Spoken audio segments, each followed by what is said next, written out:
Welcome to the Late Night with Chalky podcast. Friends and family, brothers and sisters, welcome to the Late Night with Chalky podcast. Our guest this week is a television and film producer, director, writer, and probably everything in between. He's probably done lights, backlit, whatever. But he's a graduate from the Cal State, right? Yeah, Long Beach? Yep. Yep. Wow. In journalism, and he spent 13 years working at Surfing Mag. What? He became an editor at the young age of 28. No, younger. Younger? 22. 22? Wow. You worked there for 13, editor at 22. Yeah.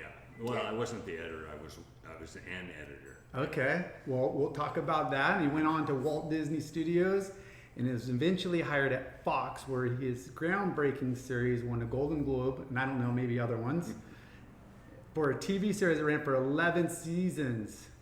9, little break, couple more. Later adapted into a successful feature film. This guy, he's got a laundry list of accolades and big wins here. We welcome to the creator of the X-Files, Mr. Chris Carter. Thank you. Wow. Thank you. We're honored. Yeah, we all grew up on that show. That I'm sitting here with you guys is just, I happened to run into Chalky here at Danny Kwok's event. Yep. And got to talking, and he said, how would you like to do our podcast? And it's like, yeah, I drove down from Santa Barbara today to do a podcast. My wife's going, what? Yeah, well, Santa Barbara people, that's how good we are. We drag people all the way down from Santa Barbara. that's huge. Thank you. Yeah. We appreciate it. And like we were just talking, it's way better in person than Yeah. Zoom or one of Yeah. the other, online platforms. But Before we dive into it, I wanted to say, you brought up Kwok, and luckily for us, we're friends with Kwok, and he invited us to that fundraiser. We are Ocean. we are right? Ocean. Yeah, that was a great cause. They raised a lot of money. Yeah. And not only that, we got to meet a lot of cool people, and bam, we got to meet Chris Carter. It was like a high school / industry reunion. Yeah, A lot of people you knew. Yeah. yeah. For And sure. it's, thinking back about that, the industry was there, the Yeah. surf industry. Right. Bob Hurley, Bob Hurley. Paul Naudee, Yeah. Danny Kwok, Yeah. Richard Wolcott, like right. the gnarliest surfers Yeah. and entrepreneurs. Yeah. And that's what's funny about, us, our culture, our industry. You wouldn't think that it's a bunch of surfers. Yeah. Of What a course pleasant surprise. Of course it is. The surf industry is, run by surfers. Yeah, Yeah. And a lot of them are very lucky surfers. yeah. Yeah. Smart too, Yeah, surprisingly. smart. Successful. Yeah. No, it's So- good. It's good to see everybody come under, like Lynn had said, under one roof, and Yeah. for a good cause. And Yeah, I mean, they had hula girls. You had me at hula girls. yeah, food was amazing, which was, by the way, hosted by Northside Cafe. Oh, Yeah. really? So Yeah. if you like the Hawaiian food, that was Nice. our friends here. They have the full array of all kinds of different foods, and it always, I've never ceased to be surprised on what they bring to the table. And you're like, whoa, you guys did this? Yeah. So it's This pretty isn't rad. the shameless promotion. No, it's- it is, it's for not- sure. yeah. We'll take a couple Shameless. more gift cards and some free. It's always. So, Chris, Yeah. let's dive into it. Where were you born, and how did you get into surfing? So I'm literally straight out of Compton. I was born in Compton, California. Bro. So Kendrick Lamar and I were like this. In the hood. I grew up I was born in Compton, like a lot of people my age who grew up in my area. I was raised in Bellflower, which is just right near Compton. Born and raised there, and went to high school there, Bellflower High School. Wow. Yep, and I started surfing at about age 12, where our parents, my friend Steve and me, would be dropped off at Bolsa Chica, not far from here, Yeah. in the morning, and picked up at like 6 o'clock in the evening, and basically spent a lot of our childhood between the hours of 8 and 6 surfing. It was That's so amazing. so loose Yeah. back then when the parents would just Yeah. give you a couple bucks or a Yeah. sack lunch and be like, "We'll see you when the sun Yeah. sets." Yeah. And where would you surf? Like in relation to the cliffs and And both, it was Yeah. like, there's one big lifeguard station there. and Main it was tower. usually- I think it was just a little north of there. okay. Yeah, yeah. And there was nothing there, right? No, Back I mean, then. it was, that's when, I don't think there was even parking lots there. Right. It was, parking was right on the highway. Yeah. Was it Tin Can Beach when it? It was Tin Can Beach, and Yeah. we used to go grunion hunting there. Yeah. It was kind of like our center of our universe for a while. Yeah. So no bathrooms, no concession stands, no nothing. What? First off, what boards did you ride? Okay, so this is a big admission. I started off as a kneeboarder. My friend Steve was a kneeboarder, and he introduced me to surfing, and so I rode an El Pipo, which was shaped in, where was it shaped? It was Petrillo surfboards, sold El Pipo, and it was right there kind of on the edge of Huntington and Newport Beach. Oh wow. Yeah, I just saw, it's weird, there's a little shop, there's a clothing shop in Santa Barbara, not far from where I live, and they had a Petrillo surfboard, which I'd completely, it's like it was a flashback. to me. Like Yeah. a wall decoration board? No, it It was- actually, they had like old surfboards. Okay, on there. like a used rack. Yeah, Wow, yeah. Did you buy it? that was mine. That's incredible. It's funny because kneeboarding was such a big thing back then. Yeah, Way bigger than it is now. But where I surf, there's a congregation Of of kneeboarders? kneeboarders. Yeah, yeah. yeah. It's pretty funny, but there's a lot of good kneeboarders out there. When I was 12, and I started surfing not long after that. But it was my introduction. I mean, I learned how to catch waves. I learned how to time waves. I learned how to paddle. I learned, Yeah. everything about surfing, and then I graduated. Yeah. Did you stand up on the kneeboard? Like, is that where you? I never stood up. You on the just knee. knew. It really Yeah. wasn't that long. Did you have fins? Yeah, Okay. for sure.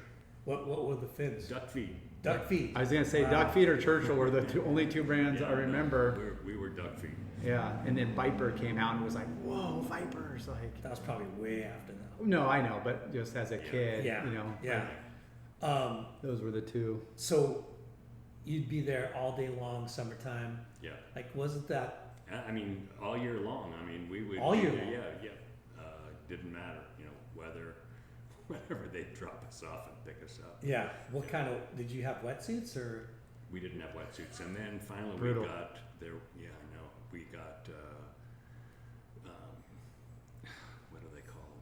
Long Johns or Short John? A short john. With the and beaver Beaver tail? tail? No, it wasn't a beaver tail, but it was. I think the manufacturer was Sea Suit. I think way back then. Now that's like 1960. I don't know, early 1960s. So I think those were water skiing wetsuits then. Yeah. Yeah. And your parents dropped you off. Did you pack lunches and?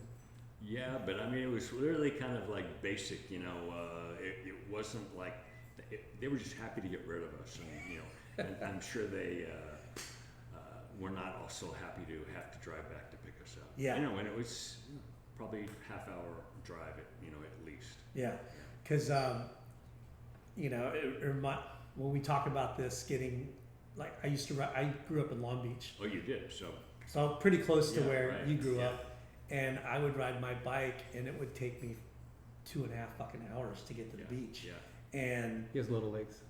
we wouldn't pack a lunch, but I would have like $1 something, Yeah. and that would buy me a Coke, a bag of Doritos, a Snickers bar, and The four food groups. the lemon cream like cookies, Hostess. and that would last me all the way till I got home. I've been there. Right? Yep, I've done that. But like that just throws back memories of when you're like a little, you're Yeah. 12 years old. Yeah, you're You just know? stoked to be at the beach. And Yeah. Whatever, and it's, Yeah.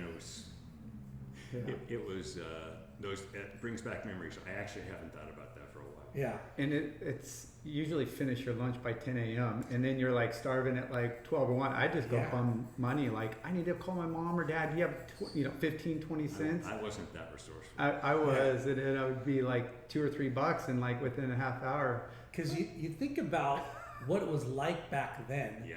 You don't have backpacks. You don't have freaking No water bottles, bags nothing. of Doritos. You know what I mean? E-bikes.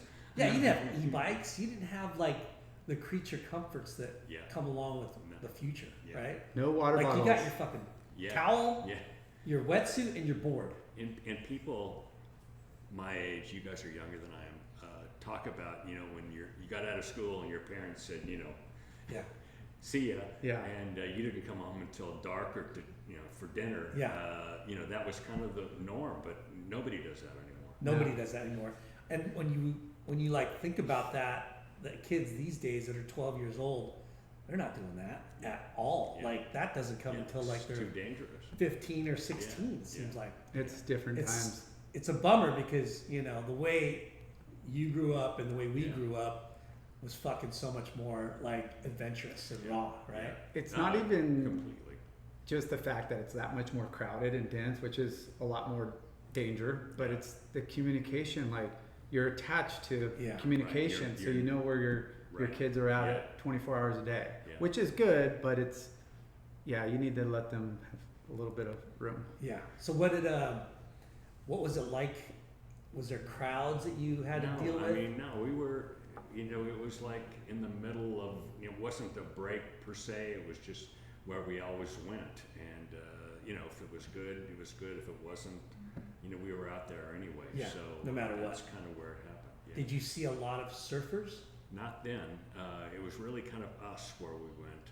And I was just thinking as we're talking that that's not where I caught my first wave. I caught my first wave at Rat Beach in Torrance. Do you know where Rat Beach is? Somebody said Is that farther towards Yes. PV, like Yeah. past Okay. avenues, Yeah, like it's towards the corner? the Yeah. beach, Redondo, Yeah. Manhattan, Hermosa. Okay. Yeah. Rat Beach. No, I haven't talked about that in forever. Yeah. So where did you get your equipment for, like yard sales, garage sales, at No, surf I shop? bought new boards, and I had to work for it. It wasn't like we were handed these things. You had to Mow the lawn mow the and lawn, pull wash weed. the car. Yeah. I had a paper route. Yes. All those kind of American kid things. Yeah. What did your parents do for work? My dad was a construction worker. He's the guy you curse when you're driving down the street. When the street's torn up, putting in storm drains and sewer lines. And my mom was a housewife, and I was lucky. They were hard workers, and they kind of instilled that work ethic in us. So that's really what I brought to the game. Whatever I did, surfing magazine, school, and beyond. So were you a good student? No. I worked, I'm a hard worker, but I was a goof off in high school. I was, up until high school, I was a good student, and then in high school, Girls party, this, girls, that. party, Yeah. surf. I was a baseball player. Everything but buckling down. Yeah. That's typical for a teenager, but sometimes school came easy for some, Yeah. and they just didn't, apply themselves. Sometimes Yeah. they had the pressure from the parents that had to get good grades, and My brother was like an amazing student and went on to get his PhD and just excelled. And it's like I always, when we were growing up, he was always Chris Carter's brother. He was 5 years behind me, so I had always been there first. So he always kind of grew up in my shadow. And then he started to distinguish himself in high school and class president, football. I was a baseball player, he was a football player. So he started to, break out. And so then he got a scholarship to Berkeley, and I went to, Nice. state school. He got his PhD. He went to work for a prestigious think tank in Washington. He then started teaching at MIT. Anyway, Wow. at age 35, this is I told someone this story recently, and he was on the line with us. He says, "I never heard this story." So at age 35, he was awarded something called the Young Scientist of the Year. You actually have to be 35 years old to win Young Scientist of the Year. Who knows why? Yeah. But anyway, this is right when the X-Files took off, and the guy who was giving them the award introduced him as Craig Carter, Chris Carter's brother. Oh my gosh! At his Like he couldn't get out of that shadow. moment in time. Yeah. Yeah. Did you tell that guy that? How did that guy know that he was Chris Carter's brother? You know, the X-Files had taken off, and he knew that Craig was your brother, my brother, and so. It's a nice way to maybe break the ice and the tension. Yeah. It's hilarious though. Like, it's funny because he lived under your shadow, right? Well, he did originally. I mean, and But then I always say he got the brains, I got the good luck. Yeah. That's cool. Did he surf as well?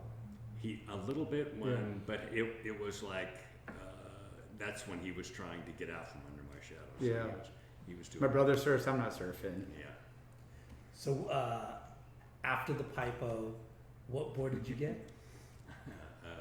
So growing up in Bellflower, which is next door to Downey, we had this shaper named Jim Frumento in Downey, and Wow. so we started riding his boards, and that's when I started, surfing rather than kneeboarding.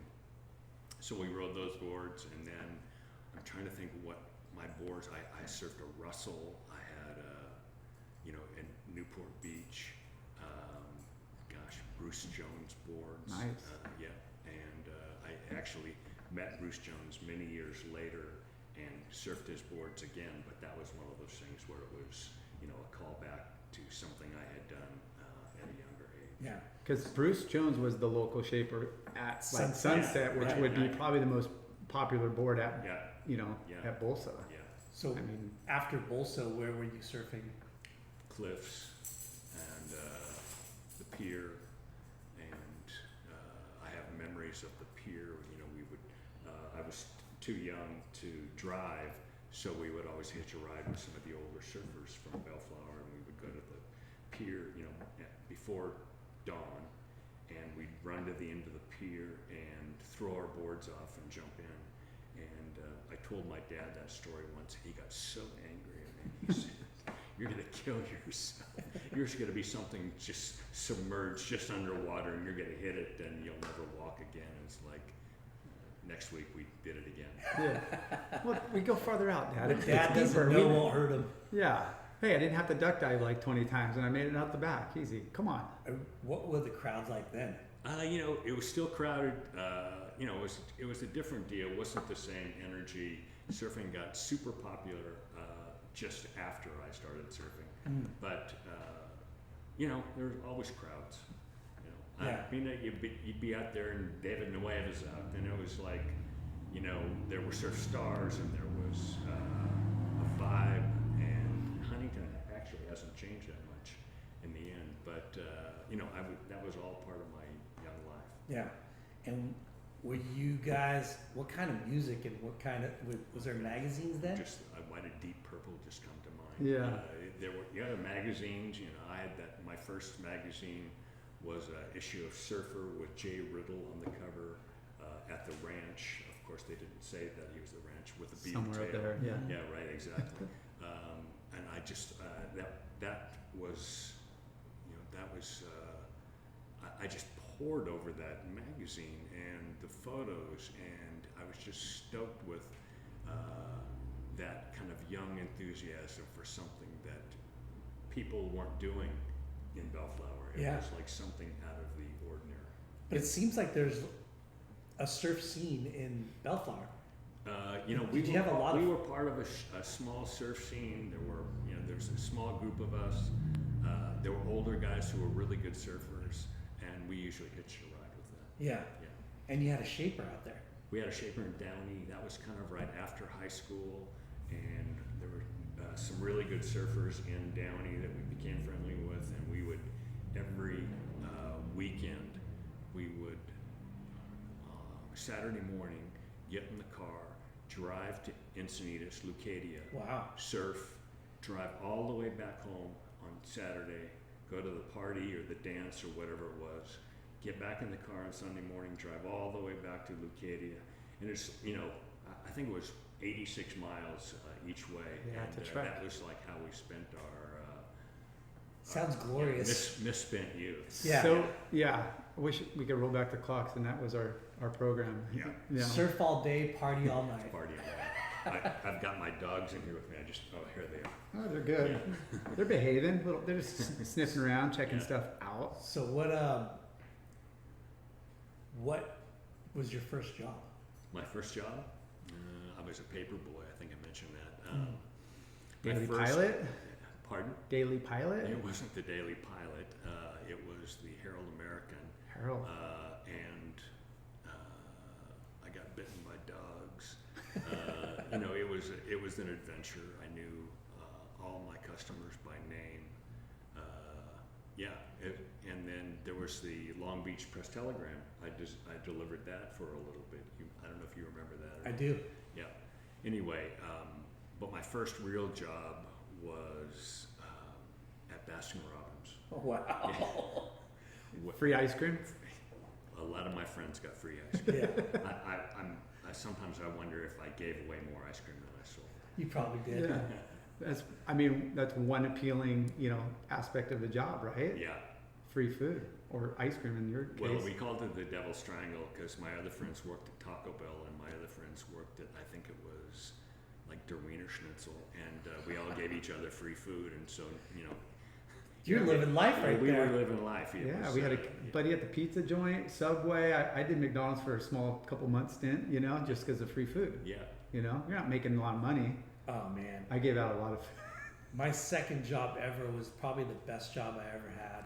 One of the best jobs I ever had. What was that? Rome's Deli. Making, at first I was just a cleanup kid, the cleanup boy, Yeah. and I'd work like 2 hours just cleaning. For $2.50. Yeah, whatever it was, and then eventually I started working in the restaurant, and we made Italian food, sandwiches, pizzas, spaghetti, lasagna, and I'm 16 years old, and there's two owners, right? One of them was like a married, like older, like way more conservative guy, and the other guy was a party animal. He probably dealt drugs, and I'm pretty sure he did. And he was younger, and the two would switch Saturdays, and Wayne would stay and work. That's the conservative guy, and Jim would just split and let us wreak Do havoc. whatever. Oh my gosh. Come back with a couple 12 packs and. And he wouldn't care. He would just be psyched, and we'd be drinking beers on the job and giving away free food. It was pretty amazing. That's my life. Yeah, those early years. Especially the paper route boy. It's like you got to go talk to strangers. You got to ask for money. You got to Yeah. make sure it's delivered. Like it's a lot of responsibility, Yeah. and it's kind of sketchy because it gets dark at 4:30 in the winter, and you're like banging on who knows whose door. I did it, and I was like, I can't believe they let us do that I when we were know. kids. Yeah. Just Somebody could just grab you. And I tell this story about, I don't know why, but my parents, who were not that permissive, I had a 1 o'clock curfew when I was 15 years old. Wow. 1 o'clock. 1 a.m. On the weekends, yeah. That's gnarly. And so, and it was like a hard curfew. You could not bust it. And I would stay at my girlfriend's house until 12:55. She lived 2 miles away, and then I would do an Olympic sprint to, hurdling hedges, to get back home. And then one of those nights, it was a holiday weekend. I was just telling somebody this story recently because I just did jury duty, and I always get out of jury duty, and that's what the story will lead to. But I came home, and I had an upstairs bedroom, and it's a holiday weekend, and I see a car coming to go, a car I didn't recognize, go up and down the street a couple times. I'm thinking, it's kind of weird. Wow. And the car pulls up to the house across the street from me, where I know they're on vacation. Ooh. The Hunter family is on vacation, and two guys get out of the car and they walk over to the door, and kind of in the shadows, I can see them ringing the doorbell. It's like Odd. 1 o'clock in the Yeah. morning, and it's like something's going on. And so I go down and I get my mom, and she said, well, let's call the cops. So we call the cops. They had driven off by that time. I get there, and the cops get there. I go down, and I'm talking to the cops, and they say, what did you see? And I said, I saw them go to the front door, and we walk over to the front door. And I look down, and I see there's a rock. And I said, I saw him pick up that rock and try to bust in the front. It's like I just made up a story about the rock. You know, here I was just like, already I was like, you know, What's this kid doing at it in the middle of the night? drama, you know, exactly. So I made it up, and so the cop. Actually, what was really weird is the cops come back, and they've got two women, and they said, "Is this who you saw?" I said, "No, they were guys that I saw," and they showed me the clothing. They were two women dressed as men. What? Wow. So it was this, you know, this weird episode, but it got even weirder when the case went to court, and I was the big witness. I was called, you know, to court to testify, and so And you here were what, 16, 17? I was 15. So I had made up this story, and I felt terrible, and it's like I'm now in court, and I've got to testify, and so before I even went into the courtroom, the cops came over, the same ones I had talked to, and they said, "You're going to tell your story, right?" I said, "You know, to be honest, that story about the rock, you know, that was, I kind of made that up." And they said, "No, you didn't. You're going to tell your story, aren't you?" Wow. And so they really put, you know, Put the pressure the on. fear in me. Yeah. And sure enough, I go into the courtroom, and I'm questioned by the attorneys. You know, what did you see? And I told them the story that the cops, you know, had me perjure myself to tell. Anyway, and I can still remember those two women just staring daggers at me from the, you know, the witness, from the defense's bench, and I still remember their names, and I won't tell you what their names are because they'll Yeah, of probably course. come after me now, this many years later. Jane. Yes. Thelma and Louise. Thelma and Louise. Yeah. So wait, what the hell did you hear their testimony? Like, Yeah, I mean, I was the key star witness in the case. but what was their excuse, and why were they wearing men's You know, clothing? I think they were drug addicts. They told me, the cops told me that they had prior convictions, and so they, you know, they turned it into a, you know, it was a slam dunk for the for the cops. So prosecution it was for them, but the rock part of it was not Yeah. true. Yeah, it But was you saw- completely made up. Yeah. Oh my gosh. But still, they were guilty of trying to break into the house. Oh yeah, they Yeah. were up to no good. Yeah. What a trip! They're probably just trying everybody's like. I mean, you hear it all the time. People going around the neighborhoods checking doors and just easy access. You Yeah. know, like hey, you know. We don't want to jump ahead, but was that the beginning of you making up stories? It probably was. Think you're just a normal teenager. But that is such a weird thing to happen in your Yeah. neighborhood, Yeah. right? Like two women, drug addicts, dressed up casing a house, dressed up in men's clothes, and you're Even I couldn't make up that story. yeah, you're Yeah. 15 years old. You're like looking out the window, and you see dudes, and then they turn out to be women. You're like, what the hell's going on here? Yeah. So what a They're trip. professionals. So anyway, when I go on to jury duty, they always say, "Do you trust the police to tell the truth?" And I always say no. Yeah. They want them. They Yeah. bounce me. Yeah. So you said you go down to Encinitas and Leucadia. Yeah. Was there trips to Mexico or? Oh yeah, we went to my grandparents would take us to Ensenada, and we'd surf. There was a beach, like a beach break there in Ensenada. But my grandparents then they bought a trailer, a mobile home at Rosarita, Baja Malibu. Wow. And so epic. we surfed Baja Malibu as kids too. Yeah. Was it just as good as Yes, and nobody knew about it, Yeah. so it was just us with sometimes. Yeah, Baja Malibu became Yeah, Spitting Barrel Beach Break. yeah. yeah, In the late '80s? Was it early '80s? yeah. Well, it's That it right, became kinda- it's right when I started working at Surfing Magazine. Yeah. Yeah, Mm. You could go down there and get empty lineups. You could go try to find somewhere in San Diego, Oceanside, and there's going to be 100 dudes out. You go down Yeah. there and there's nobody. Yeah. Oh, you need it as a driver's license. They didn't Yeah. even they were so loose going Yeah. across the border back in Yeah. the day. They're like, oh, I just came down to surf. They're like, all right, they wouldn't even check. Now, yeah, Teenagers going all the way to Mexico by themselves.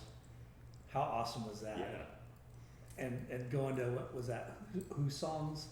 Who songs? Yeah. Papa's Cantina. and Beer? Remember that? Yes. Papa's and Beer. yeah, Yeah, Frickin'. those songs. Those were the two. They battled. yeah. They had that, had their little rivalry. And to come back with one of those shirts Yeah. too. So what not that it's a big deal or we want to make a big deal out of it, but what were you wearing? What was the fashion like when you were surfing? It's funny. I wore Hang Ten. That was Yeah. when Hang Ten was like a thing. That was the Quicksilver of its day. And what was the other? It was mostly like the cord shorts, t-shirts with like cord the shorts, like the yeah, the logo. logo, surf logo, Yeah. and How cool are the freaking striped mitts Yeah, the striped knits. with the Yeah. pocket? Yeah, Had the yeah. polos, the little like Yeah. baby And, V polo. I'm pretty sure that Jax was there when I was a kid. Does that sound right? Yeah. Yeah, for sure. Yeah. Yeah, I think they were 50, in the '60s or '50. 54 or 5. Yeah. Yeah, And forever. Chuck Dent. Do you remember that? Chuck name? Dent, Chuck Dent. yeah. Yeah. Big. That was a big shop. Yeah. So would you come to Huntington a lot and Yeah. walk Main Street Yeah, and we'd surf at night and at the pier. against the pier? That was really exciting. And then one night there was a blue shark sighting, and they chased us out of the water. It was adventures. Yeah. Yeah, they've pulled up quite a few sharks off the pier over the years. Like Yeah. people, Yeah. and nowadays with the surf cams, now you see them, Yeah, right. breaching and stuff, Right, and you're just yeah. like, And Yeah. the drones. whoa, it's kind of a lot more than you think. When I was working at the magazine, we had the golden ticket in the gate at Camp Pendleton, and we could pull right into the parking lot Yeah. at church. And now when I see videos that people have of great whites breaching just outside Yeah. lowers, It's it crazy. makes me wonder. I mean, is that new, or is that something was Been happening? there, when we- yeah. Just more eyes and visibility on all that. There's just cameras now. Yeah. So did you guys you hit the surf theater when movies came into town, or was there another Yeah. theater No, up? in Downey, there was a theater where they showed surf movies. Okay, And awesome. You know Cool. how that was? It was like crazy energy. Like actually, except more than a concert, it was Yeah. like rowdy, crazy Party. energy. I haven't thought about it for a long time, but it was. And there were always like crazy guys who'd get on stage before the screening. And Yeah. it was like mayhem, Yeah. and it was part of the spirit. What's the movie that's out right now that they're like making a big deal? It's not Pokemon, is it, or one of these weird shows where it's Same got kind of energy. Yeah, like they're throwing popcorn, doing whatever, and I'm like, that's nothing compared to Yeah, the surf, surf movie. movie, Yeah, right. there's like a viral movie right Yeah. now that's like got that kind of energy, but Yeah. it's kind of Mhm. more antics than I think people just letting Yeah. loose. Do you remember what that first surf movie I was? don't remember what that one. I remember seeing Pacific Vibrations, which was, it was like a real movie. It wasn't like a home movie Yeah. and a produced movie. And then there was another one. Narration, like the classic. Narration, yeah. And Those were epic. Yeah, it was subsequent to Endless Summer and those movies. But I'm trying to think of the other movies during that period. I mean, Five Summer Stories Five was a Summer little bit Stories later, came a little bit later, and yeah, Bla- but I Beyond still Blazing remember. Wings. I can name the songs on the Five Summer Stories album and who the players were, And who was doing That's what right. turn in every Yes, song. exactly. Yeah. That's funny. Yeah. Still, I have a friend who wasn't a surfer; he was a body surfer. He still claims that Pipeline Sequence is one of his favorite songs of all time. Yeah. Nice. Pipeline Sequence. That's the name of the song. Da-na-na-na, dun, dun. It's a song if you are a fan of Five Summer Stories, you know that Mm. by heart. I'll have to pull that up. Yeah. Huh. Any trips to like Hawaii or? Yeah, I made my first trip to Hawaii when I was 18. It was actually my first plane ride to go visit my friend Dave, who was a super hot surfer from Downey.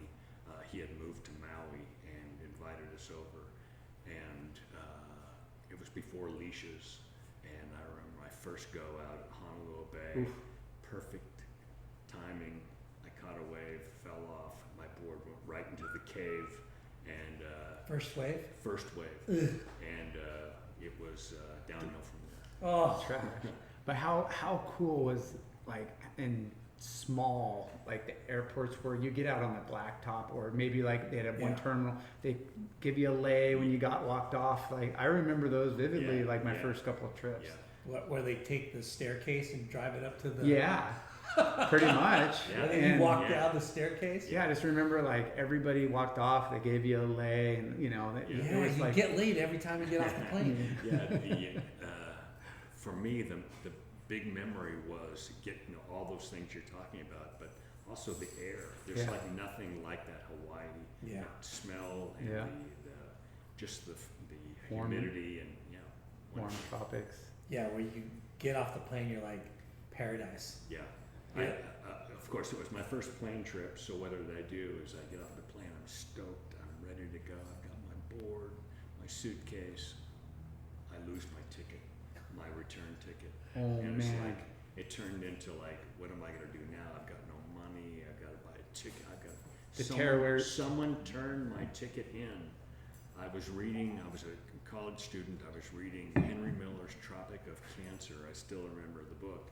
My ticket was stuffed inside. Somebody turned the book and the ticket in, and they called me. I don't know how they found me. Wow. And What? yeah, So did you lose it at the beginning of the trip? I lost it at the beginning of the trip.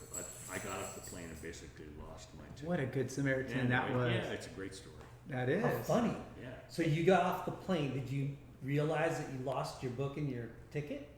Not until I Was got leaving. to my destination. Right? Oh man.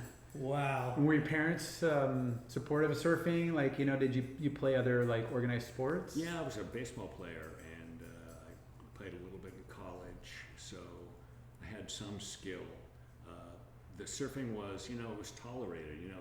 Everybody's busy, and Yeah. kids want to surf, so let's take them to the beach, drop them off, like I was saying, and dump them on the beach, pick them up a little bit later. I'm sure it was a hassle for them, but Kept you out of trouble. It turned into an obsession for me. Yeah. What were you at the age of when the draft was going on? Yeah, I had to register for the draft, but the war ended just as soon as my lottery ticket would have been, or the lottery would have been Yeah. held. Yeah, so I lucked out. It was like perfect timing. Were you But I did have to tripping register. back then? Yeah, I mean, it was like, I didn't know. There was no way out of the draft if you were from Bellflower. Yeah. Yeah. So I mean, and- gnarly. That's when that was a crazy time in life. Yeah. Completely. in civilization. Yeah. War, drugs, like all that shit was happening. Yeah. And surfing was kind of looked down on, right? Yeah, it was, at best, the counterculture. Yeah.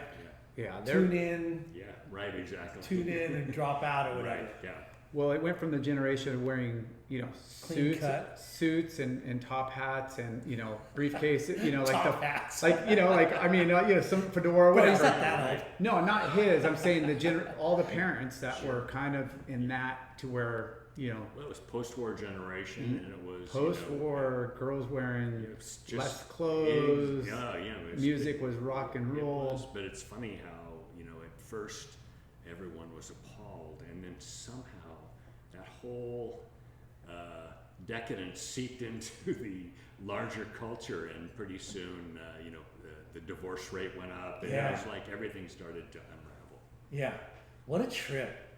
What a trip, because there's a couple people that we've interviewed that might be a little younger than you, but they were surfing during the Vietnam War. Yeah, and they're saying how empty the lineups were because the surfers got drafted.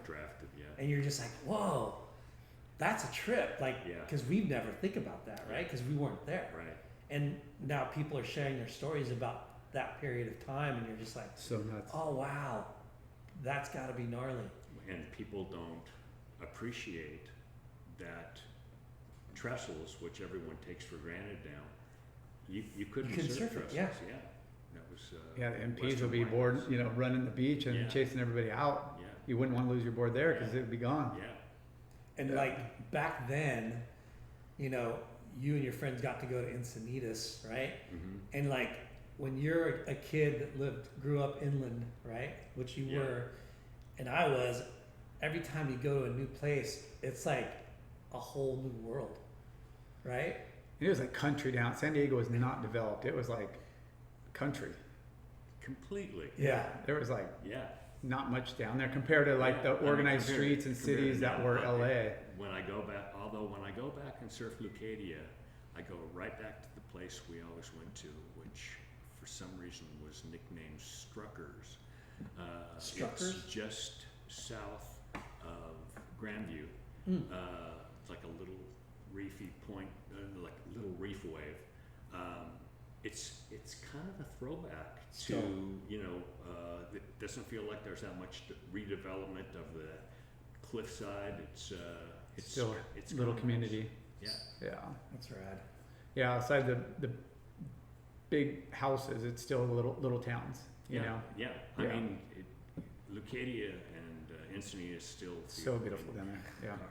Carlsbad and that area just feels like Surf City to me still.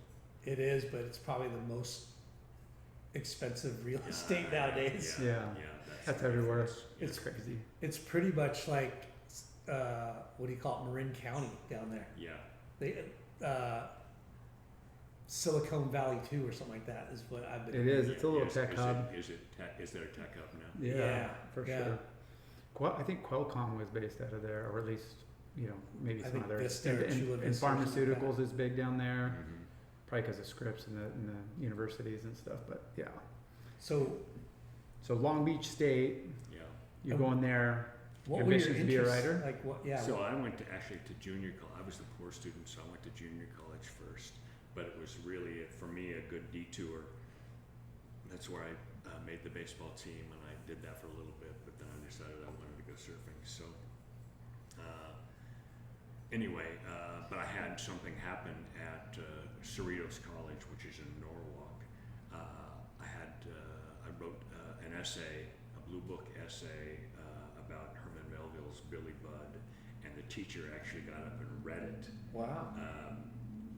for the class. And the teacher said, "I wish all my students could write or would write like this." And it was like, Dang. light bulb moment where maybe this is what I should be doing anyway. But I was an art student for 2 years, Art. and that's a whole other aspect of my life.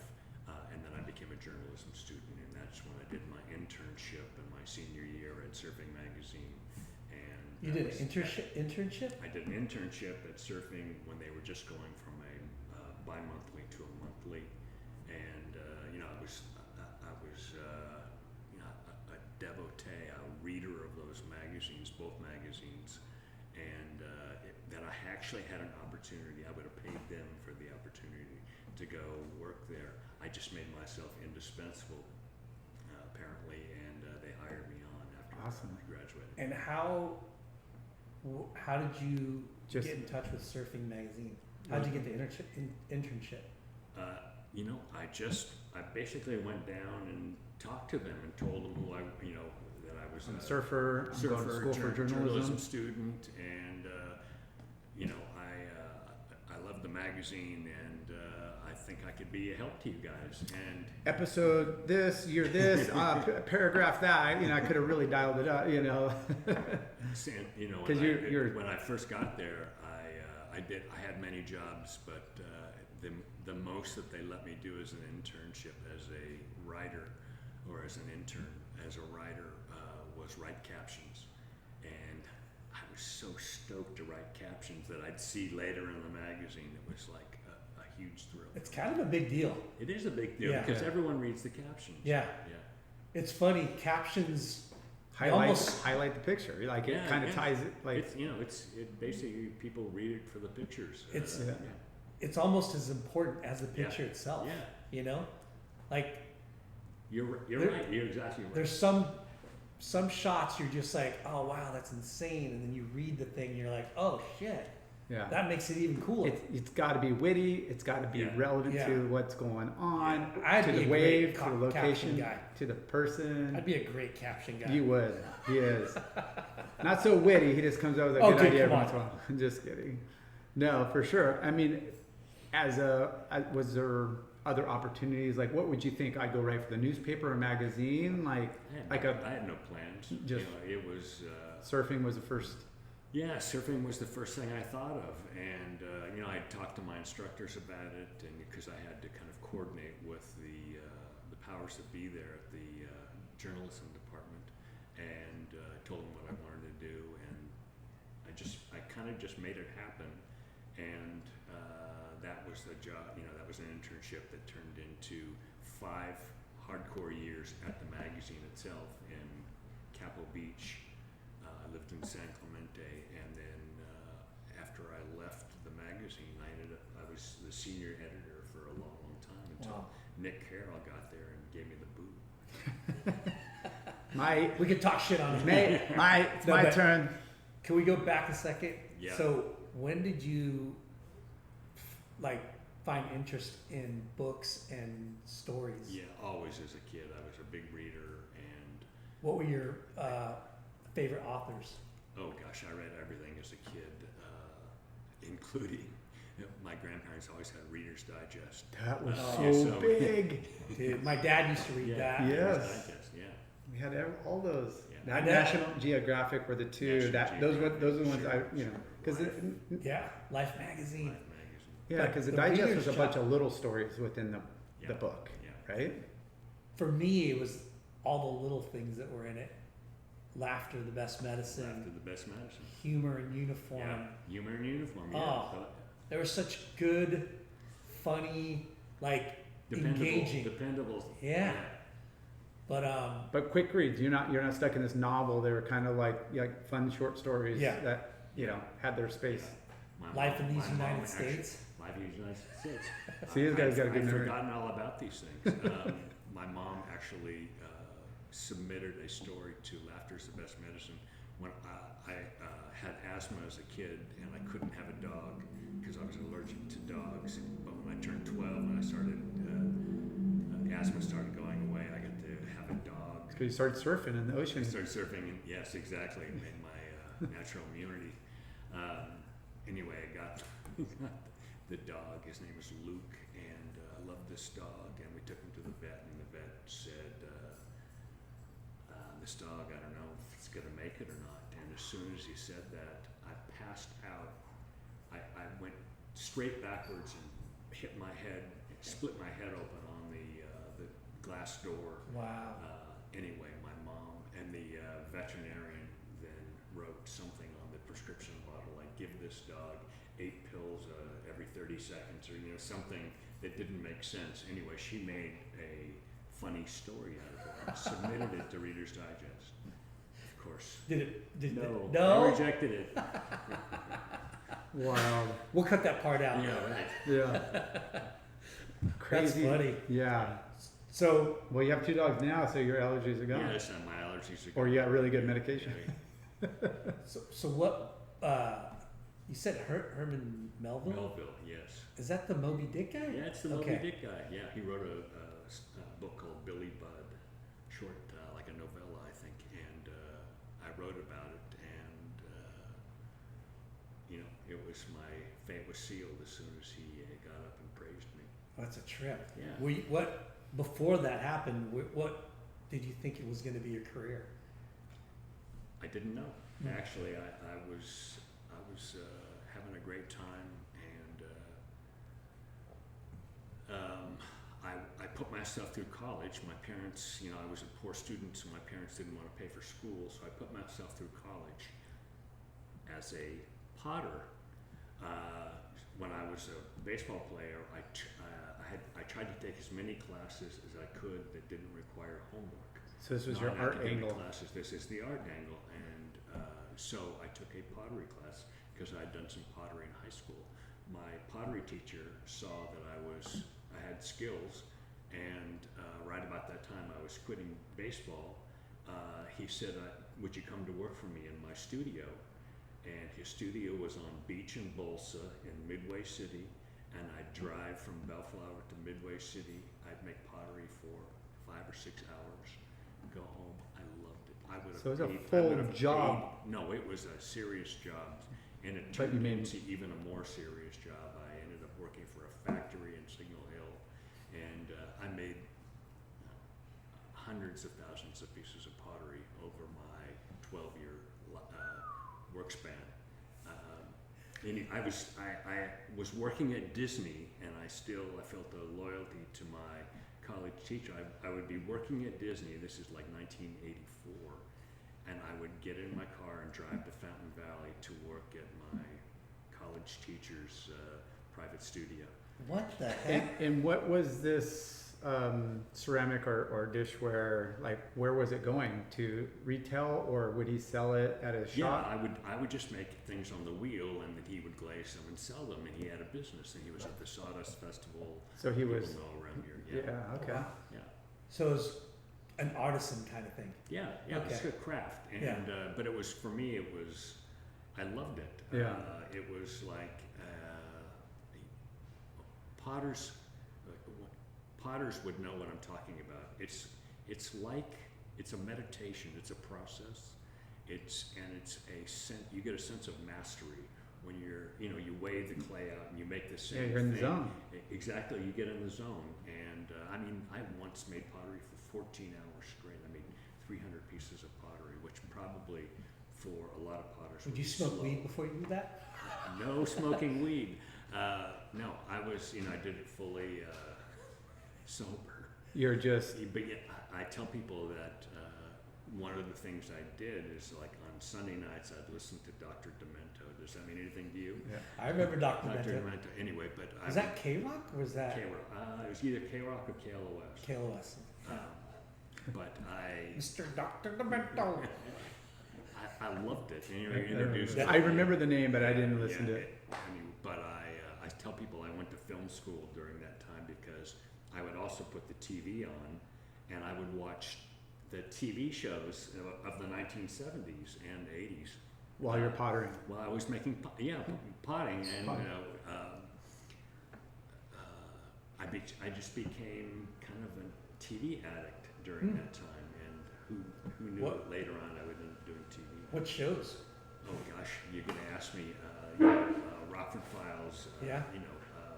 When I'm starting to think of the shows I watched when I was a kid, Mannix, but it was all the bad TV shows of the 1970s. All the bad TV shows.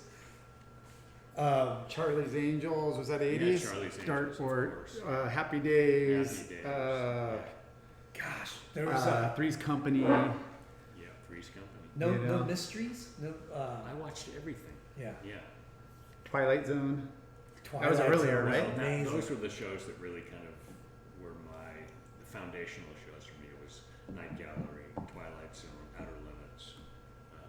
Someone asked me recently if I remember One Step Beyond, and I said yes. I had completely forgotten about it. Yeah. Yeah. I don't remember that one, but I remember Night Gallery Night Gallery, yeah. and the other one that you said, Outer Limits. Outer Limits. Yeah. Oh my gosh, the Outer Limits. Yeah. Our kids laugh when we recite like a jingle from like a commercial, that was in our time, I do that with and they're like, what, like, what are you What is doing? that? Yeah. I'm like, well, that's how they got Yeah. us. So wait, you worked at Disney too? You said?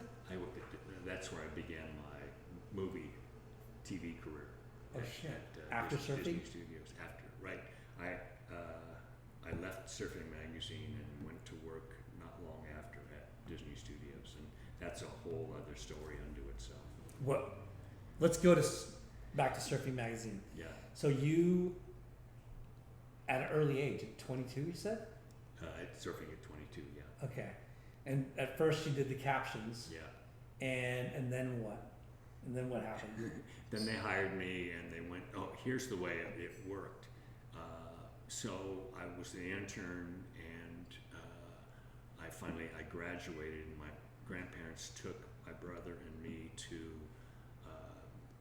Kauai for my graduation. And while I was there, I got a call from the magazine. We want you to go do a story, since you're in Hawaii, and we don't have to pay any airfare. We want you to go do a story on Jack Lindholm. Do you remember that name? Jack? Knee boarder, or the boogie boarder. The boogie boarder. Yeah.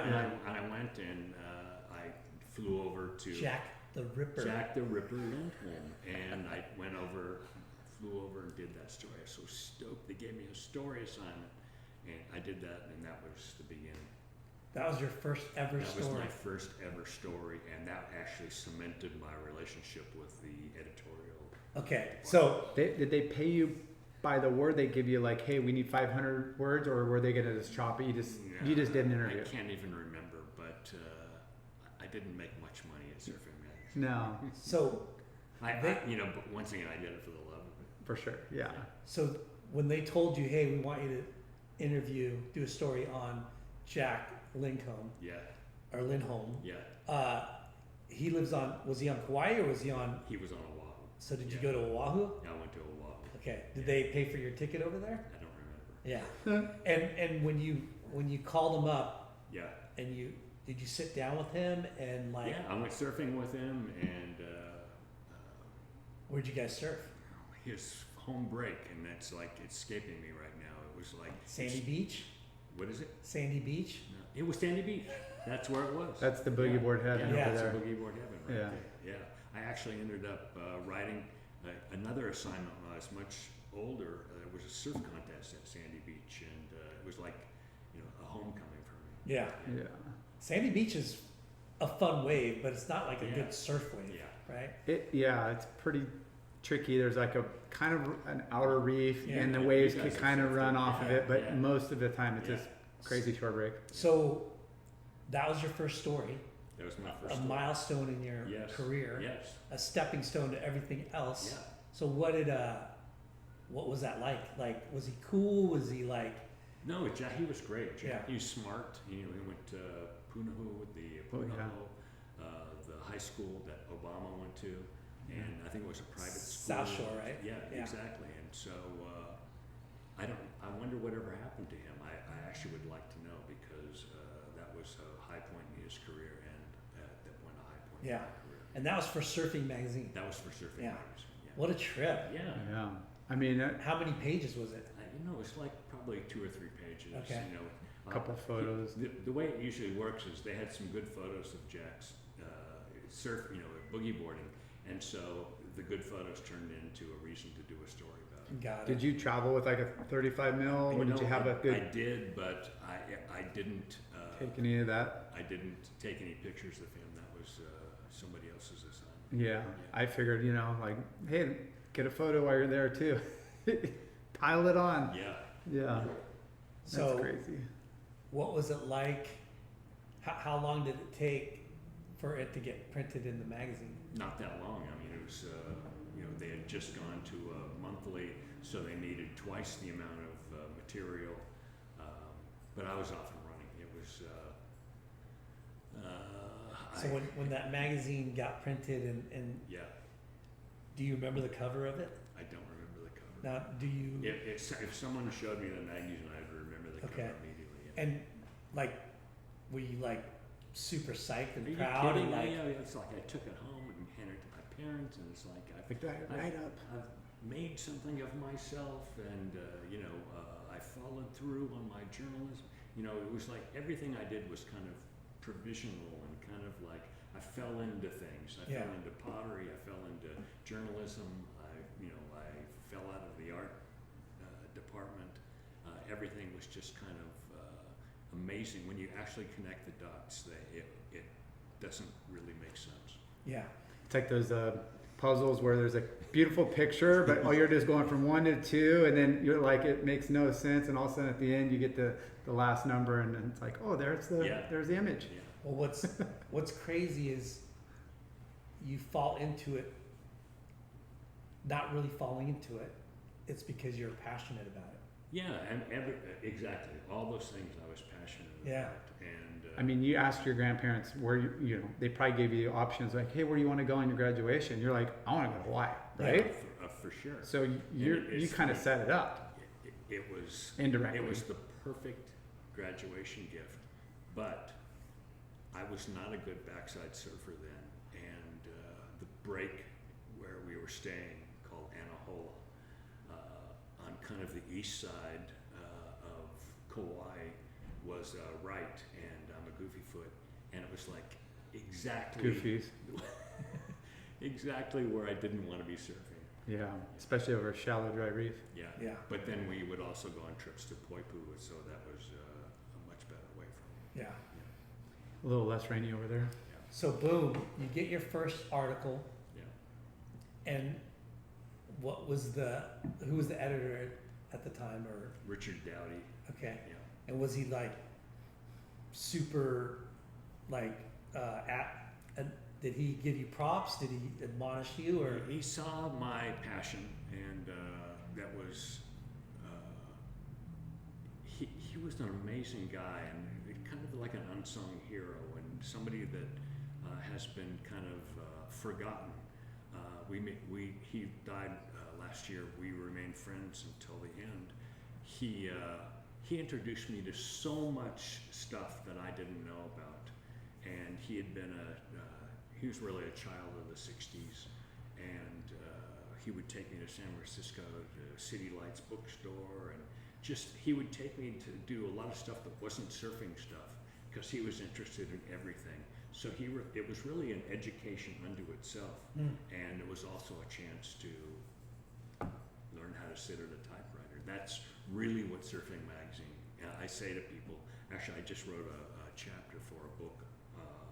It's called Surfer Stories, and I say to people that I was writing about places I'd never been and people I didn't know, and so it was really it was a hard job, and I sat at a blue IBM Selectric typewriter, and I learned how to sit at a typewriter and write, and it was kind of foundational, that experience, and that, you know, people say, you know, what's your secret? How do you do it? And I say, I put my butt in the chair and my fingers are on the keyboard, and I don't take them off. Yeah. I learned that at Surfing Magazine. wow, Just putting those Richard thoughts. Dowdy, you said? Richard Dowdy. Sorry to cut Yeah, you off. he was known as Slick. Slick. Slick Dowdy, yeah. Huh. Putting those like thoughts to, you know, paper, like as they come. Yeah. Or because you're not free writing, Yeah. you're just going straight from memory. And for those that type, you know, I think we all learned how to type. It was a required class when we Yeah. grew up. You Yeah. know. Although, as soon as I figured out that I was going to have to be typing a lot as a writer, I actually I had graduated, I went back to college and took a typing class. Because I Master learned how to craft. do it right. And of course, no one types like I type anymore. Everyone's like, you know. Yeah. Yeah. But they're faster than I am, you know, with two fingers. Yeah, it was such an important. I mean, we're in the very infant stages when I was in, I think, high school, junior high. I don't know Yeah. when we started. It might have been high school. Half the class was on an original typewriter, and Yeah. then half the class was on a computer. Oh, really? Yeah. Yeah. So you had to must- type, Yeah. and you did tests on both. But man, I mean, that was Typewriting was, It was an important. yeah. Yeah. Trade. It was a big, It was you an know. important skill. Yeah. It's handwriting was a big deal. You know, I took handwriting was Calligraphy, always important. or- I took calligraphy in Yeah. college, and you know, it's something I don't even know if they teach it anymore. It's sad, right? It was beautiful, and I had this teacher who was he just lived and breathed letter forms and typefaces, and I learned so much from this guy. And I'm left-handed, so it's not natural as a calligrapher to be left-handed. You kind of, You lefty? as you know, yes. I'm a lefty. Are you Terrible. lefty? Yeah, I know terrible. exactly. That's why I love the You typewriter. Smear the ink. Yeah. But I did a drafting class, like a design drafting class, and you had to, everything was in pencil, and everything was in capital. Yeah. So I went from, we all freehand, like, cursive, and then cursive kind of went into half print, half cursive, and then now it's just everything's in print and caps.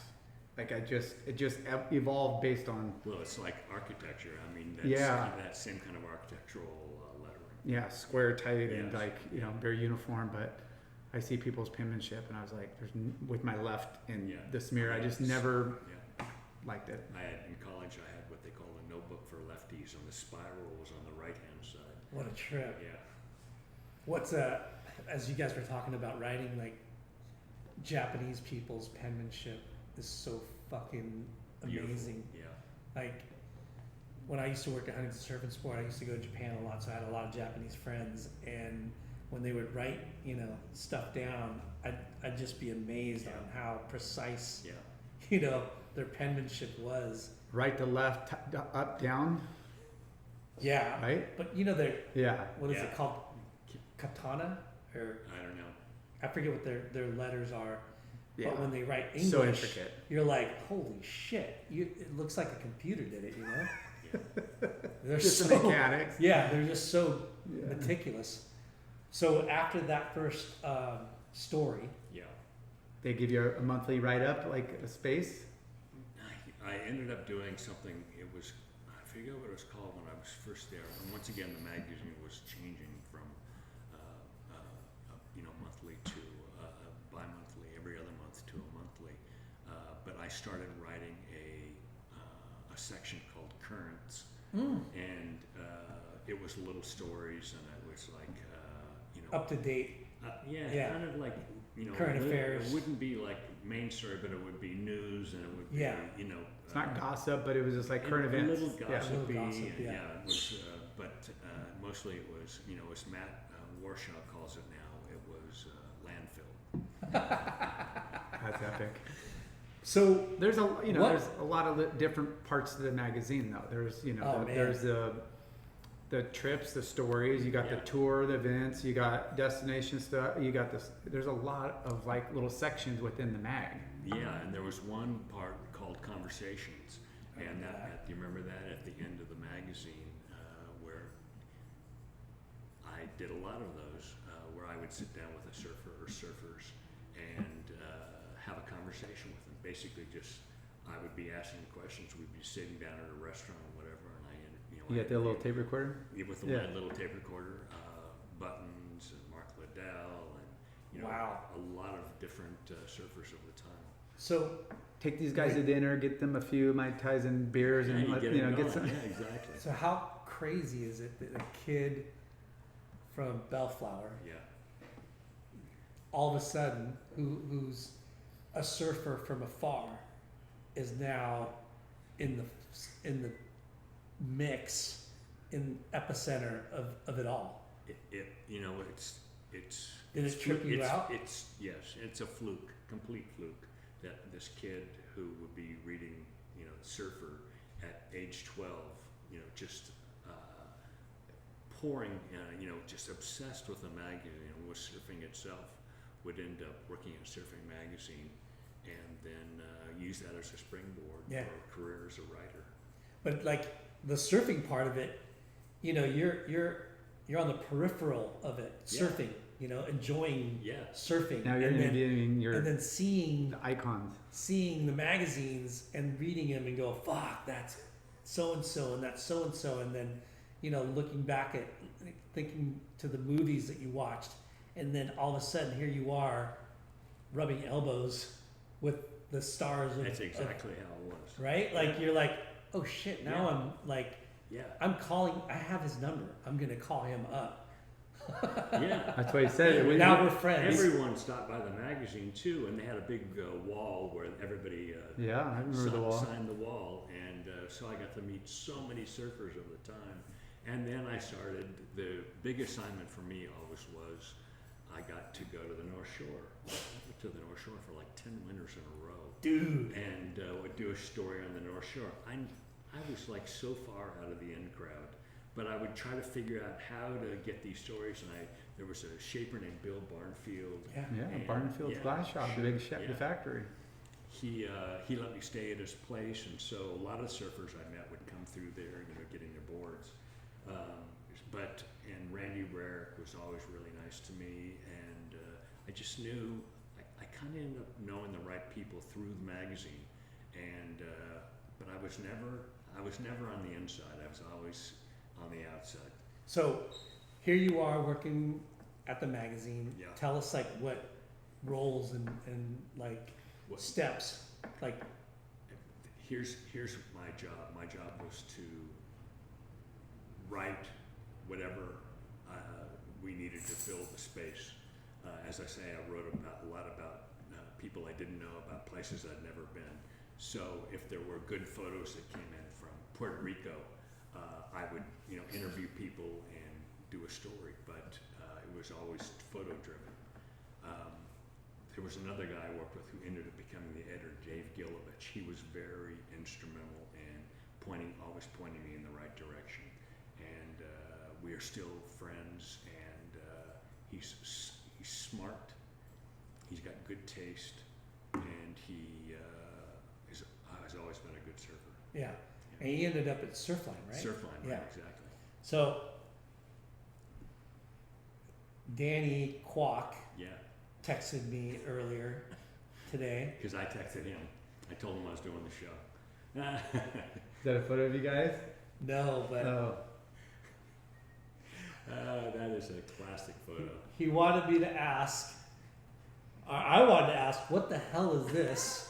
Like, this is like giant the pencil. 80s, Yeah. right? Yeah. Early 80s when Kwok was Yeah, starting to blow up. Yeah. Quicksilver was Yeah. starting to, our industry was starting to blow Yeah. up. And you wrote an article. I wrote an article about those guys, that crew, that core crew, Preston Murray, Kwok. Studio 54. I think Dan Flecky's in that picture. Yeah. Yeah, it was Studio 54. Anyway, so I decided those guys are all holding their boards, getting, checking the surf, getting ready to go out, and I'm holding a giant pencil. Is that you? Yes. Wait. Yeah. You see the pencil? Yeah. No, I saw the pencil, but I didn't know it was him. That is hilarious. Where did you find? Okay, because the article's called "The Saga of Newport Beach." Yes. Okay, Isn't that funny? it's hilarious. I mean, Yeah, I know. I love showing people that photo. that's incredible. So where'd you find that pencil? First of all, I don't know. It was like Prop. it was a prop, and it Yeah. was like one of these things where it's like, oh yeah, I'm a writer, so I need a giant pencil, and I'm holding it like a surfboard. I'm gonna go surf that thing. Yeah. That's so epic. What- So you wrote a story. Yeah. What was it about? What was the framework? Oh, like? Jeff Parker's another surfer there. Yeah. It was just those guys. They were kind of like The new- young the new rippers, school? the new school, and they had they had a vibe, and they wore pink shorts, and they wore they were. Whole new generation of I flair. remember Jeff Parker. There was a nightclub in Costa Mesa called Deja Vu, and Jeff Parker would go. He would do that rockabilly dance. I forget what it was. Maybe it wasn't rockabilly, but it was something. And he would they would clear the dance floor and let Jeff Parker dance. He was as cool as. He was like a break dancer. He was like a legitimate he was, dancer. Was he really? Yeah, I think he so. was a good dancer. Yeah. Yeah, it's funny. That- JP. That time, the 80s, you had punk rock, you had Yeah. ska, Yeah. you had rockabilly, you had all these. New age. Yeah. All of it just. Yeah, new wave. Yeah. New wave was No, it blowing was- up. I mean, and that music has withstood the test of time. Yeah, It's For sure. It's still great music. it's still great I music. was just listening to my 80s party mix like a couple over the weekend. I was like, there were so many good songs back to back. I was Yeah. like, yeah, it's good stuff. Good era of yeah. letting loose, but yet, at that time, surfing was not just big, but it was becoming like a viable, Well, it professional sport, Professional sport. It like was people really- getting paid just for photos in the mags. Yeah, 76, 77, 78. It was the beginning of the Professional Surfing League. Fred Hemmings ASP. ASP, and you know, the Peter Townend, the Ian Cairns.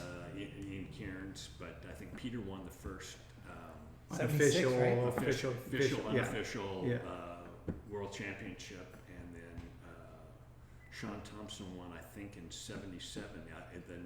He was really considered to be the first champ, even though I think PT deserved it and is kind of, I think, somewhat unheralded. But I just wrote this. I was mentioning I wrote this chapter for this book called Surfer Stories, and they were asking people from all areas of popular culture to write stories about surfers. And they asked the guy who was the star of the X-Files, David Duchovny, if he would write about it. He said, man, no, I'm not really a surfer. I don't really know anything about surfing, but I know who would write a story for you guys. And that's how they found me. And they The said, guy that made X-Files. Exactly. So they said, okay, here's the list of people we're profiling. And they showed me the list, and, you know, Laird was taken, and Jerry Lopez. You know, it's like all the, you know, pick of the crop. And then there was Sean Thompson, and I said, I'll do Sean. And they said, That's the book, right? that's it. That's Yeah. Surfer Stories right there. So, Well, you got the cover boy. yeah, I got the cover boy. And did you read the story? No. Oh yeah. It's anyway. I had profiled Sean in 40 years previously For surfing. for Surfing Magazine, and I lived with him in his hotel room apartment at the Kui Lima before it was the what is it? Turtle Bay Hilton. Turtle or- Bay Hill. Yeah. Anyway, and so I interviewed him, and then 40 years later, I get the chance to do it again. It was great. That's cool. First of all, he's smart. I like him. Yeah. He still rips, and he's just had a really interesting, somewhat tragic life, and Yeah. it was like the perfect match. And I'm not sure if he likes what I wrote about him, because they said to me, don't just write about Sean, put yourself in the story too. So I did that. So it's a story not only about Sean, it's about myself as well. So, Well, if because you you don't guys mind us asking, come full circle, you know? why would he not like it? Because it's about, Because supposed to I be wrote about him. about him, but it wasn't the usual surf profile where you kind of The one 4 years ago? Well, the one 40 years ago was really I tried to humanize him, but in this instance, in doing this story, we had both of us had lived so much life since those Yeah. years, and when we were both in our 20s. And I wanted to write about that. So I wasn't necessarily writing about a surf star. I was writing about a human being and the things that he had done and accomplished and suffered. Yeah. Well, you know, 40 years ago, you were both young kids starting your career, or at the, Yep. highlight of, getting into you writing magazine, him being a professional. And yeah, like you said, 40 years later, a lot of history right there. A lot of history. Yeah. And I think it's interesting that you guys talk about both of you, because it makes sense that you've had history together. Yeah. I mean, it's not just some random Right. interview. It's like, hey, we did this 40 years ago. You got to put yourself in there a little bit. I mean, and life goes in places you don't expect. Yeah. And Did you do it at Kulima? we it was interesting. He invited me to stay with him at the Kuilim, as I said, and the winter before, I had lived in a tent at Jock Sullivan's mom's house. So the Kuilima was a big step up for me. Yeah. I hope Surfing so. magazine put you up in a In a tent. tent. Yeah. Yes. There's just enough for some food. I Don't once get bit was, by centipede. You'll be good. I was audited by the IRS right about the time that I was leaving the magazine. I should say, just exiting the magazine proper, and I was audited by the for my taxes, I had to go in and I had to talk to the auditor, and he says, what's this? Camp stove. I said, oh, that was, I needed that for professional reasons. Yeah, I was living out in a van down by the river. Oh, that matches with your tent story. Yeah. Hey, a lot of pork and beans and canned whatever, right, on those things. So Surfing Magazine, how many years there? I was at the magazine itself 5 years. So I think I ended up leaving when I was 26. I went to Hollywood because I met the woman who's now my wife, and she was a screenwriter. And I met her because there was her cousin, who was her writing partner, was a surfer who wrote for the magazine. So that was a connection that was made, and we met, and she said, you ever thought about writing a screenplay? I said, and as a matter of fact, I have thought about it, and I had a story to tell, and it was about 3 kids who grew up in Bellflower playing baseball, who were about to be drafted and didn't know that there was any other option, that they were going to be drafted and go off to war and maybe be cannon fodder, because they didn't know that there were loopholes and ways to get out of the draft. That was your story. Yeah, it was called National Pastime, and that I wrote that script. It got shown around Hollywood, and it got me meetings, got my foot in the door. I wrote a second script. One day I was a surfer. The next day I was a Hollywood screenwriter. What the heck? Yeah, it happened fast. So what happened with National Pastime? Nothing happened. Yeah, I still have it somewhere in a box. I wrote a second script that was more kind of a Ghostbusters comedy. That one caught the eye of a guy named Jeff Katzenberg, who was a big Hollywood Yeah, I recognize that figure. name. Yeah, sure. And he and Mike Eisner they had just taken over Disney. He hired me, gave me an office and a secretary and a 3-picture deal, and I was off and running.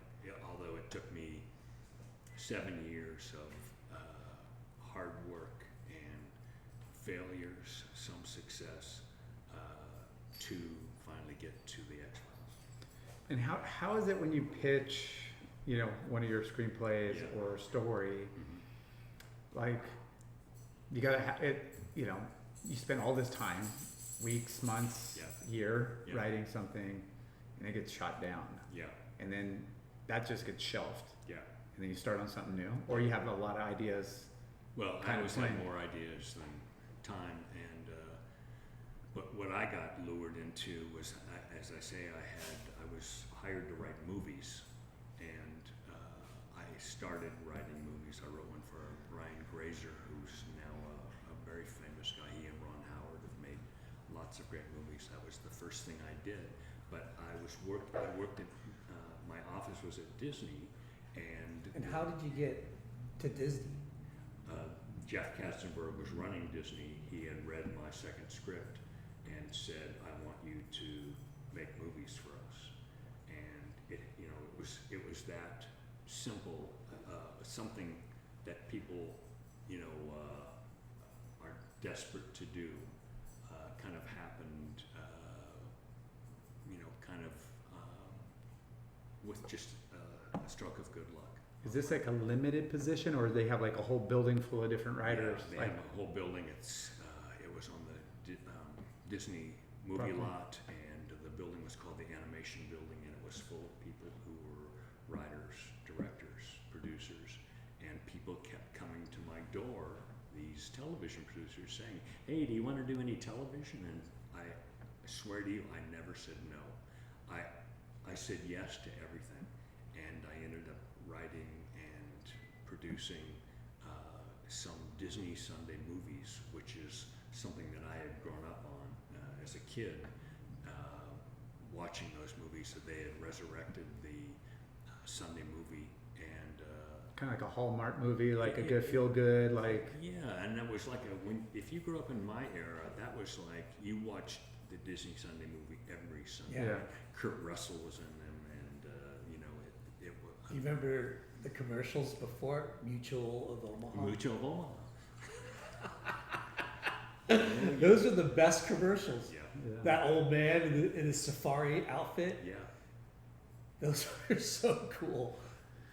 What was the pay and like job security like? I didn't get, I didn't get paid much. Yeah. They paid me as little as they could pay me. But a little bit more in once surfing? Again, I had an office and a secretary, and I was off and running. And Did you make good money at surfing? No. no, that's why I left. Yeah. It's for the winters on the cook stove and 10 on the North Shore. That's It was. I mean, I did it for the adventure. And Yeah, of course, yeah. It was great. And I cherish those years. I got to surf a lot of different places. Yeah. The I got perks were amazing. Yeah. The pay sucked. Exactly. Yeah. But the exciting thing to me is I got to surf interesting places, but I got to surf with all these amazingly great surfers. Yeah. That was, Was it worth the price of admission. Was it hard for you to leave surfing to go to Disneyland or Disney? No. No.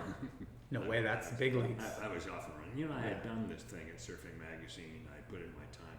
And when you work at surfing, I didn't just write. I was involved in paste up and layout, and I worked in the darkroom a little bit, and it was all old school and old technology. We didn't even have fax machines. You literally used wax to put the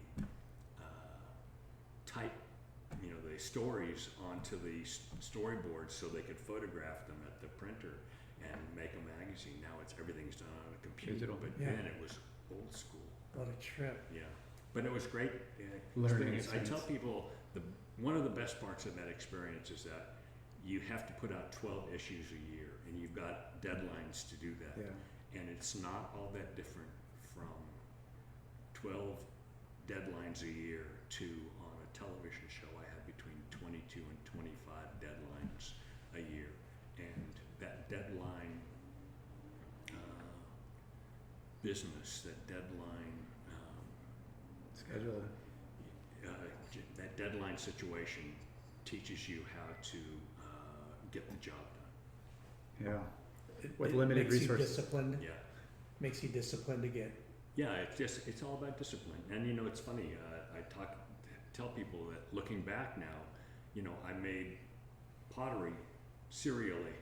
I made a magazine serially, and then I ended up making a television show serially. That kind of deadline approach appeals to me. So Disney got your Katzenberg. You got his attention with National Pastime. No, actually, I got there was a second script that I wrote that I won't Okay. talk about, but he liked it a lot. I wouldn't show it to people, but it was kind of a broad comedy, and he liked it and gave me the job. Okay. Yeah. And then you worked on shows. Did you create something else prior to Yeah, X-Files? I did this several things some things that didn't go, some things that did. I wrote a TV pilot that for NBC, and they were very high on it, but it ended up not getting picked up. But they liked my work, and they liked my enthusiasm, and they saw that I had some raw talent. And I said to them after the pilot didn't get picked up, I said, I realize now I can't just write television. I've got to produce it if I want it to come out like I want it to come out. And they said, great. We have 3 shows here we can put you on right away as a writer-producer. And the first show is Miami Vice. And it's like, whoa. Yeah. And the Michael Mann show. And the second show is another Michael Mann show called Vegas. Another, big marquee show. Robert Urich. I think so. Yeah. Anyway, and then we have a third show called Rags to Riches. It's about 5 little dancing girls and a dad. It's kind of Annie times 5. And so you think, what's the smart move? The smart move is to go work on Miami Vice or the other Michael Mann show. Yeah.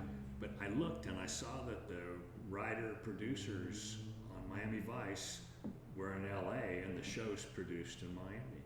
And the writer-producers on Vegas, that second show, they were in LA, and the show's produced in Las Vegas. And You would have to move to either spot. Well, I would Trouble, just be in trouble. an office writing, and Not I on wasn't set. really producing like I wanted to do. But Rags to Riches was shot in Culver City, and You'd be on site. You were on site, and so I got to work with, as I say, it was dancing girls. You got to work with choreographers, you got to work with the composers, you got to work, costumers. You got to work with all the people on all the positions, and you really learned how to produce something, and that was a big part of my education. Was that show successful? It went 2 seasons, so it was modestly successful. But for me, it was it could not have been more important. Yeah, I got to work under a guy who had been a big TV movie of the week guy, Len Hill, and I got to work with some smart people who had some good approach to the work, and it just taught me a lot. So while you're working on a show like this, which I'm assuming it absorbs all your time, Yeah. because they Yeah. they fit it in tight production windows, right? And then you have some downtime.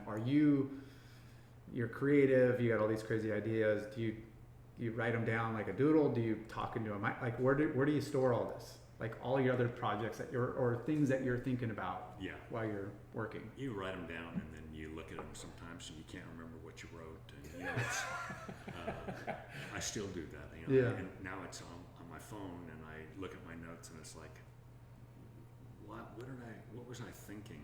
There. And so you've got to be very careful making notes to yourself that you elaborate. It's just it's whatever works for you. Yeah. But it's funny. After the X-Files wrapped, the guy who was our flight coordinator, aerial coordinator, flew both airplanes and helicopters. And I said to him, I want to learn how to fly a helicopter. And so I started taking flight lessons, helicopter lessons. And then it was right after 9/11, so insurance was super expensive to fly helicopters. So he says, why don't you just learn how to fly a fixed wing plane, single engine plane, and you learn the 3 important things that you need to know how to fly. You learn, aviation, navigation, communication. So you're going to learn all those things in an airplane, then you can go to helicopters. Well, I actually learned, I became a pilot. Wow. And I wish I would have done that before I was a television producer, because there's a way of thinking as a pilot that is perfectly applicable to Making a show. to making a TV show. Three incredibly crazy different things that all have to work Yeah. simultaneously together. Yeah. And everything you work on a checklist, off a checklist. You 'Cause do if- the same thing every time. Because if you don't execute, you're dead. Yeah. you're dead. You're dead. Exactly. Yeah. So Yeah, you can totally analyze the similarities and the correlations of it Yeah, all. and it's really any job. Yeah, They do the same thing in the ER. You have a checklist, and Yeah. you never, you don't just wing it. it's another great analogy. You got except mostly in those little planes, it's just you. There they have a Yeah. team. Yeah, You know, exactly. Yeah. but you might be the only Yeah. surgeon, and the rest are just Yeah. doing other stuff that's supportive. so Yeah. Oof. your first show was the what was it called? 5 Dancing Girls?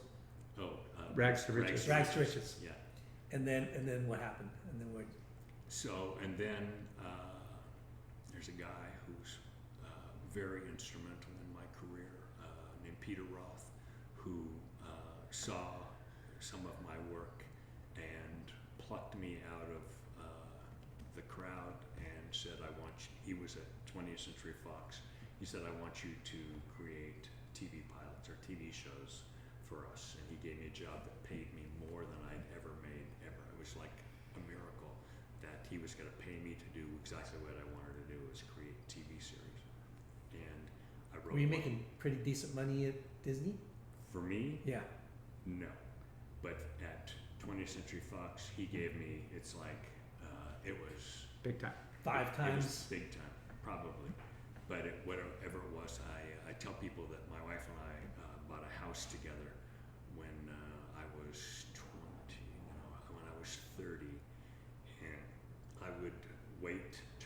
last day of the penalty period, and I would drive 75 miles to pay my mortgage on the last day before they Paycheck to paycheck? The penalty. I was paycheck to paycheck. Yeah, you got it stamped. It's there. It takes 4 more days to clear the bank or whatever.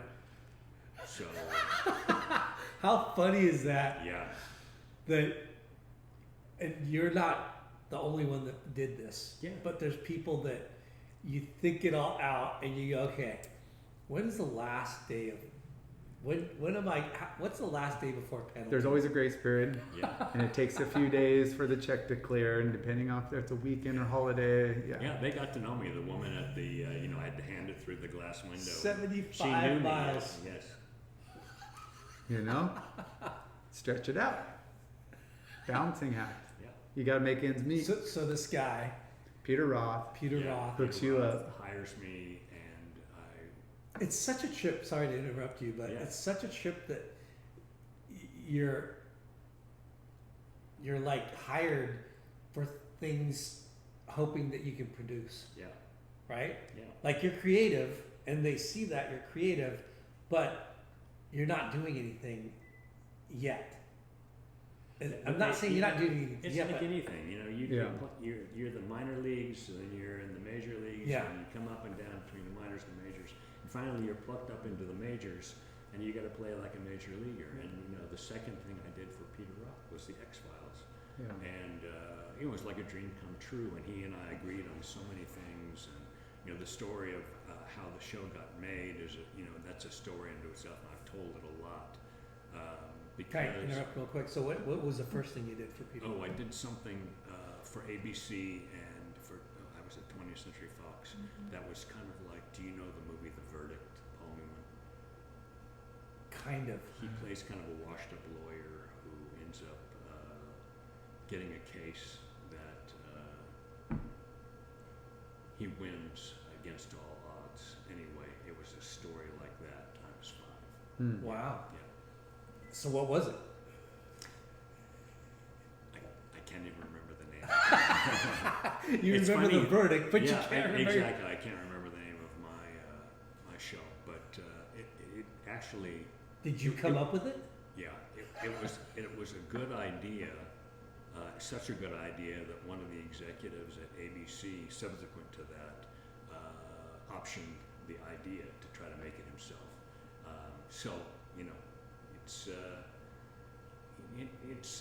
It's like any entrepreneurial business.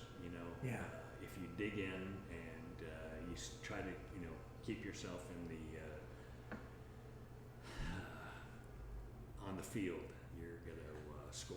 It's such a trip because TV shows and the ideas of a TV show is some of them you're like, oh, that's easy, that's easy, Right. that's easy. Right.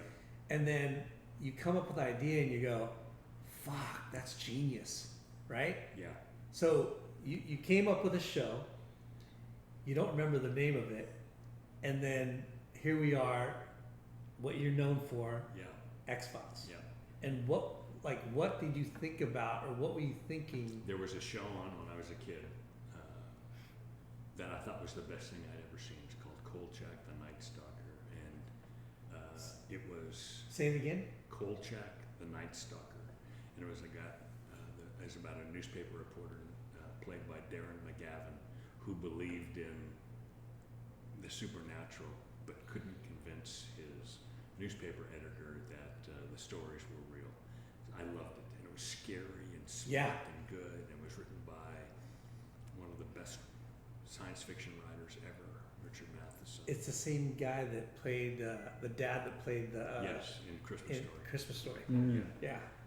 And anyway, I loved it, and so I had just seen Silence of the Lambs, so the FBI was in my mind, and I saw that the FBI had cases where they investigated satanic ritual abuse. So I thought, that's weird. Why would the FBI investigate that? So I said, they must have like a unit that investigates the paranormal, the supernatural, or the weird cases. You would think everything. And, I came up with the title X-Files, X for the unknown, and that's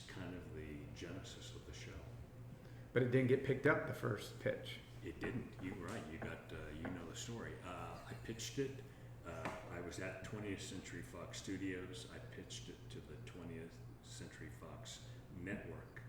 I literally walked up a flight of stairs to try to sell it to the company. You know, the companies were attached. They had reason to be in business together. I pitched it. They didn't buy it. I came back with a better pitch, and then they bought it on the second time. That's crazy. That is so. Yeah, it's amazing that. Did you change much between the two? You know what it was is I had a friend. Did they give you Did they give you feedback at all? So when you came back, you had something to go off of? Not really, but Peter Roth believed in the show, and so we decided to go back in. But I actually had something in hand that I didn't have the first time, and I had a survey called the Roper Survey, which is a scientific survey that was about aliens and extraterrestrials and how many people in America believed in them. And 9% of people surveyed said they'd actually had a sighting or an experience. And Which is a lot. It was that kind of hard evidence that pushed them over the edge. But you know, the X-Files, it wasn't like anything else on TV. So you can see the reluctance because you know, the closest, they had something called Sightings, which was more of a documentary style thing, paranormal. Yeah. So it's like one thing didn't compute. Well, I was going to tell stories about the paranormal with 2 FBI agents. You know, they didn't know what to make of it, but they had me. They said, okay, we'll buy this. So I wrote an outline that they liked with reservations, and then I wrote up a script that they liked with lots of notes, and then they said, okay, make a TV pilot, and we did, and that was 1992, and we made this pilot, and you know, there's a million things that can go wrong, and luckily only a 500,000 things went wrong, and In their eyes, that's a win. it is a win, and you know, it's a good pilot, and it really set the stage for What channel was that on? 11. the Fox 11. Network. Yeah. On 11, yeah. Which Which was new, right? It was. It was almost new. It Yeah. was, you know, Married with Children. Was They had all the progressive, Yes. risque, Yeah. pushing the envelope. Yes. Yeah. I mean, in living they were color, taking chances. Yeah. Exactly. they had Living Color. Simpsons, they Yeah, had they were- X-Files, Yeah. they had Married with Children, Yeah. they had all of the, like, what Yeah. you would say hardcore Yeah. comedy or Well, dark. That was and Simpsons came out of the Tracy Ullman show. That was a A little spin-off. That's right.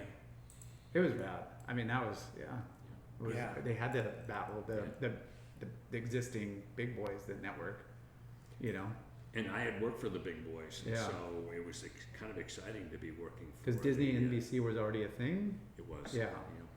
So when you get, you know, you've always been this writer producer. Is that just to have more creative control? Yeah. Because some people, you know, might think it's like a pay bump. Like, well, if I have another title, but for sure it would be more It's control. about, Like what your visual. yeah, it's like instead of being an intern, you become, you know, an editor. Yeah. So you have to learn the ropes if you really want to do the job well, and you have to learn how to work with the editors and how to work with the special effects people, the prop department, and you know, what it's like to be on set, and Yeah. making sure that you know, one of the things I did on the show X-Files, which was all important to the success, our success, and you know, I'm often credited with the success of the show. A whole lot of people are responsible for that success. Yeah.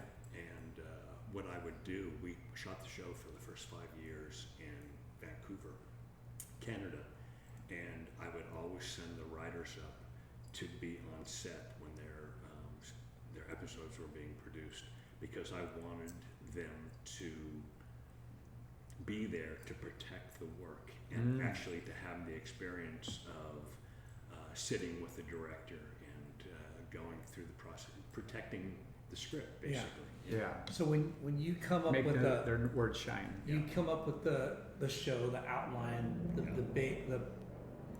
the The plot. bones of it. Yeah. and then you get other writers to contribute Yeah. scripts and Yeah. stories. Mhm. Do you like, okay, so when they said, hey, yeah, we're gonna make this a TV show, Yeah. are you in the decision making of everything, like the actors and Yes. yes? So how Who's was that, like picking David Duchovny and I don't know what that girl's Gillian name is. Anderson. What was it? Gillian Anderson. Gillian Anderson. Okay, so was Yeah. there Yeah. hundreds of other? Yes. Yeah. And why did you decide on those two? Like what? I recognized as soon as I saw them that they were right for the parts, and Jillian actually gave me the pages. When you do casting, the casting director will give you the sheets of paper with the actor's name on them, so you can make notes. And she gave me those original pages, and next to it, David Duchovny's name is simply the word yes, and next to hers is the word test, which means you have to take her before the network and the studio, and try to sell her to them, and that was a really hard sell.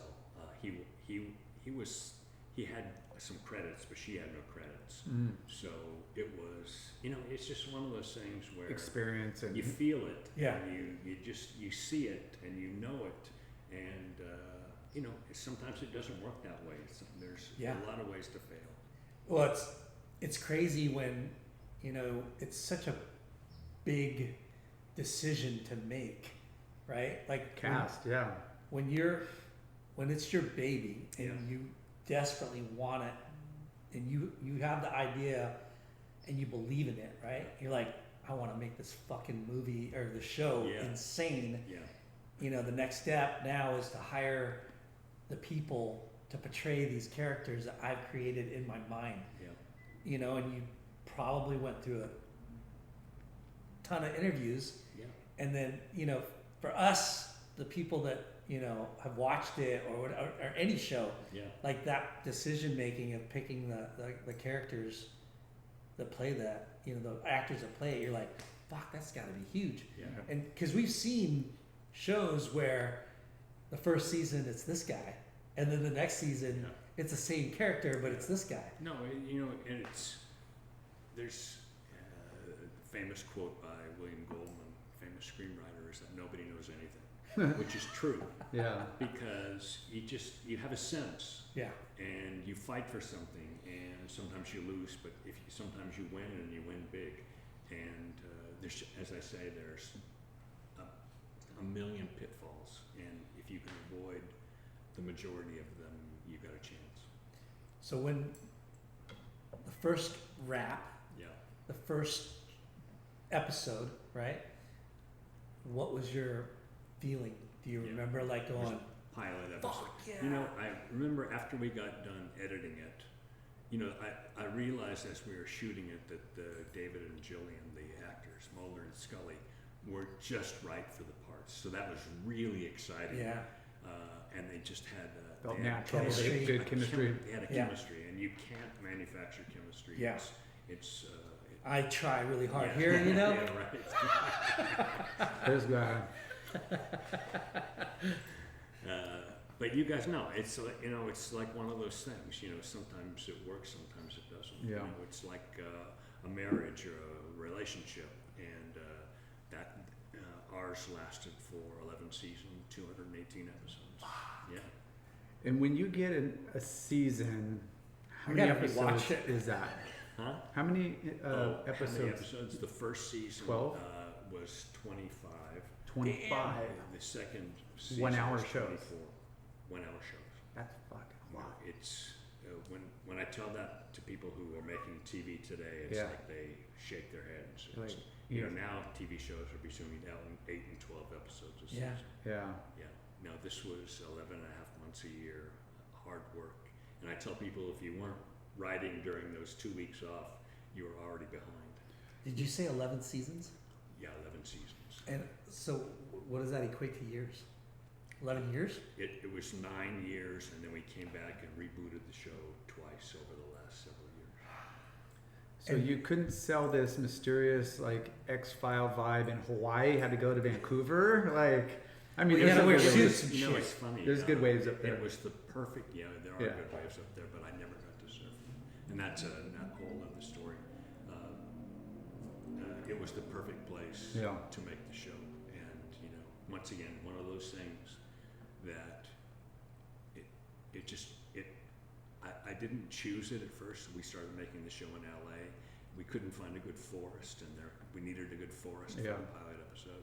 And my wife had done a Disney Sunday movie in 1986 in Vancouver. I had gone up to visit, and I remember the beautiful forests. And so it was decided that we would go up to Vancouver to make the pilot. And David Duchovny says it was 2 weeks that turned into 5 years. Wow. I've been to Vancouver a bunch of times, and you have the city, Yeah, like killer, Yeah. Yeah. Metropolitan, you know, like on the buildings, water. yeah, metropolitan, yeah. and then you have the great freaking, Wilderness. yeah, I mean, the wilderness comes right down into the city. Yeah. And it doubles as anywhere in America, yeah. except for the Southwest. And we even doubled an episode for the Southwest. We took a rock quarry and painted all the rocks red, and it was the Arizona desert. Was Mars? No, it's yeah. I mean, your guys' backdrops now that I remember, like some of those, you know, episodes. Yeah, you had to film in a lot of kind of different locations. Yeah. Yeah. We made 2 movies. It was hard work, and I had a second show on at the same time called Millennium. And I remember that yeah, title. Yeah, and What was the premise ran on for that 3 one? years. It was about a behavioral profiler, like a serial guy who investigates serial killers, but he could actually get into the heads of the killers, and he called it his blessing and his curse, because he lived this tortured life because he thought like a serial killer. Anyway, it ran for 3 seasons, and it could have and should have run longer, but I started another show that I thought was going to be a big hit, and I thought I can't do 3 shows at the same time, so I pulled the plug on Millennium with acceptable, respectable ratings, and I was sure this other show called Harsh Realm was going to be a big hit, and it ran for like all of about 8 episodes and died a unfortunate death. And, What was that premise? It was like ahead of its time. It's about a guy who goes into a virtual world and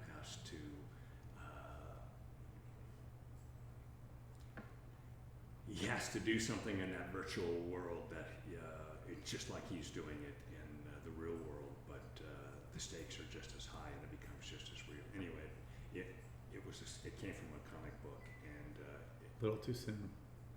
yeah, it was a good comic book, but I did a takeoff on that, and my takeoff just didn't make it. Yeah. Like you could have a good show, and then it, like they don't market enough. You don't get a good time slot. It just goes like you said. There's like a million things that could go wrong. Yeah. And if you could avoid some of them, then you got a winner. But That's like, yeah, no, there's shows where you're like, I thought that was a killer show, and it's gone, or Yeah. you know, and you wonder why. And Yeah. it could be, you know, obviously the company backing it, whatever network. yeah, They just throw out a bunch of feelers and are like, like, sorry, we're gonna double down over here. You're right. You're up against a bunch of competition, but And as you say that, I think of that there was a guy that came on the show as an executive producer named Bob Goodwin, and he very slyly convinced 20th Century Fox, the producer, to spend more money on the show. We had nothing for a budget, and he could see that if they would give us more money, that we could actually start doing the things that would make the show a hit. And his convincing the head of production to give us more money was one of the reasons that the show succeeded. So crazy. Yeah. So Special effects and stuff like that. Yeah, but I had, and I tell this story a lot, but it's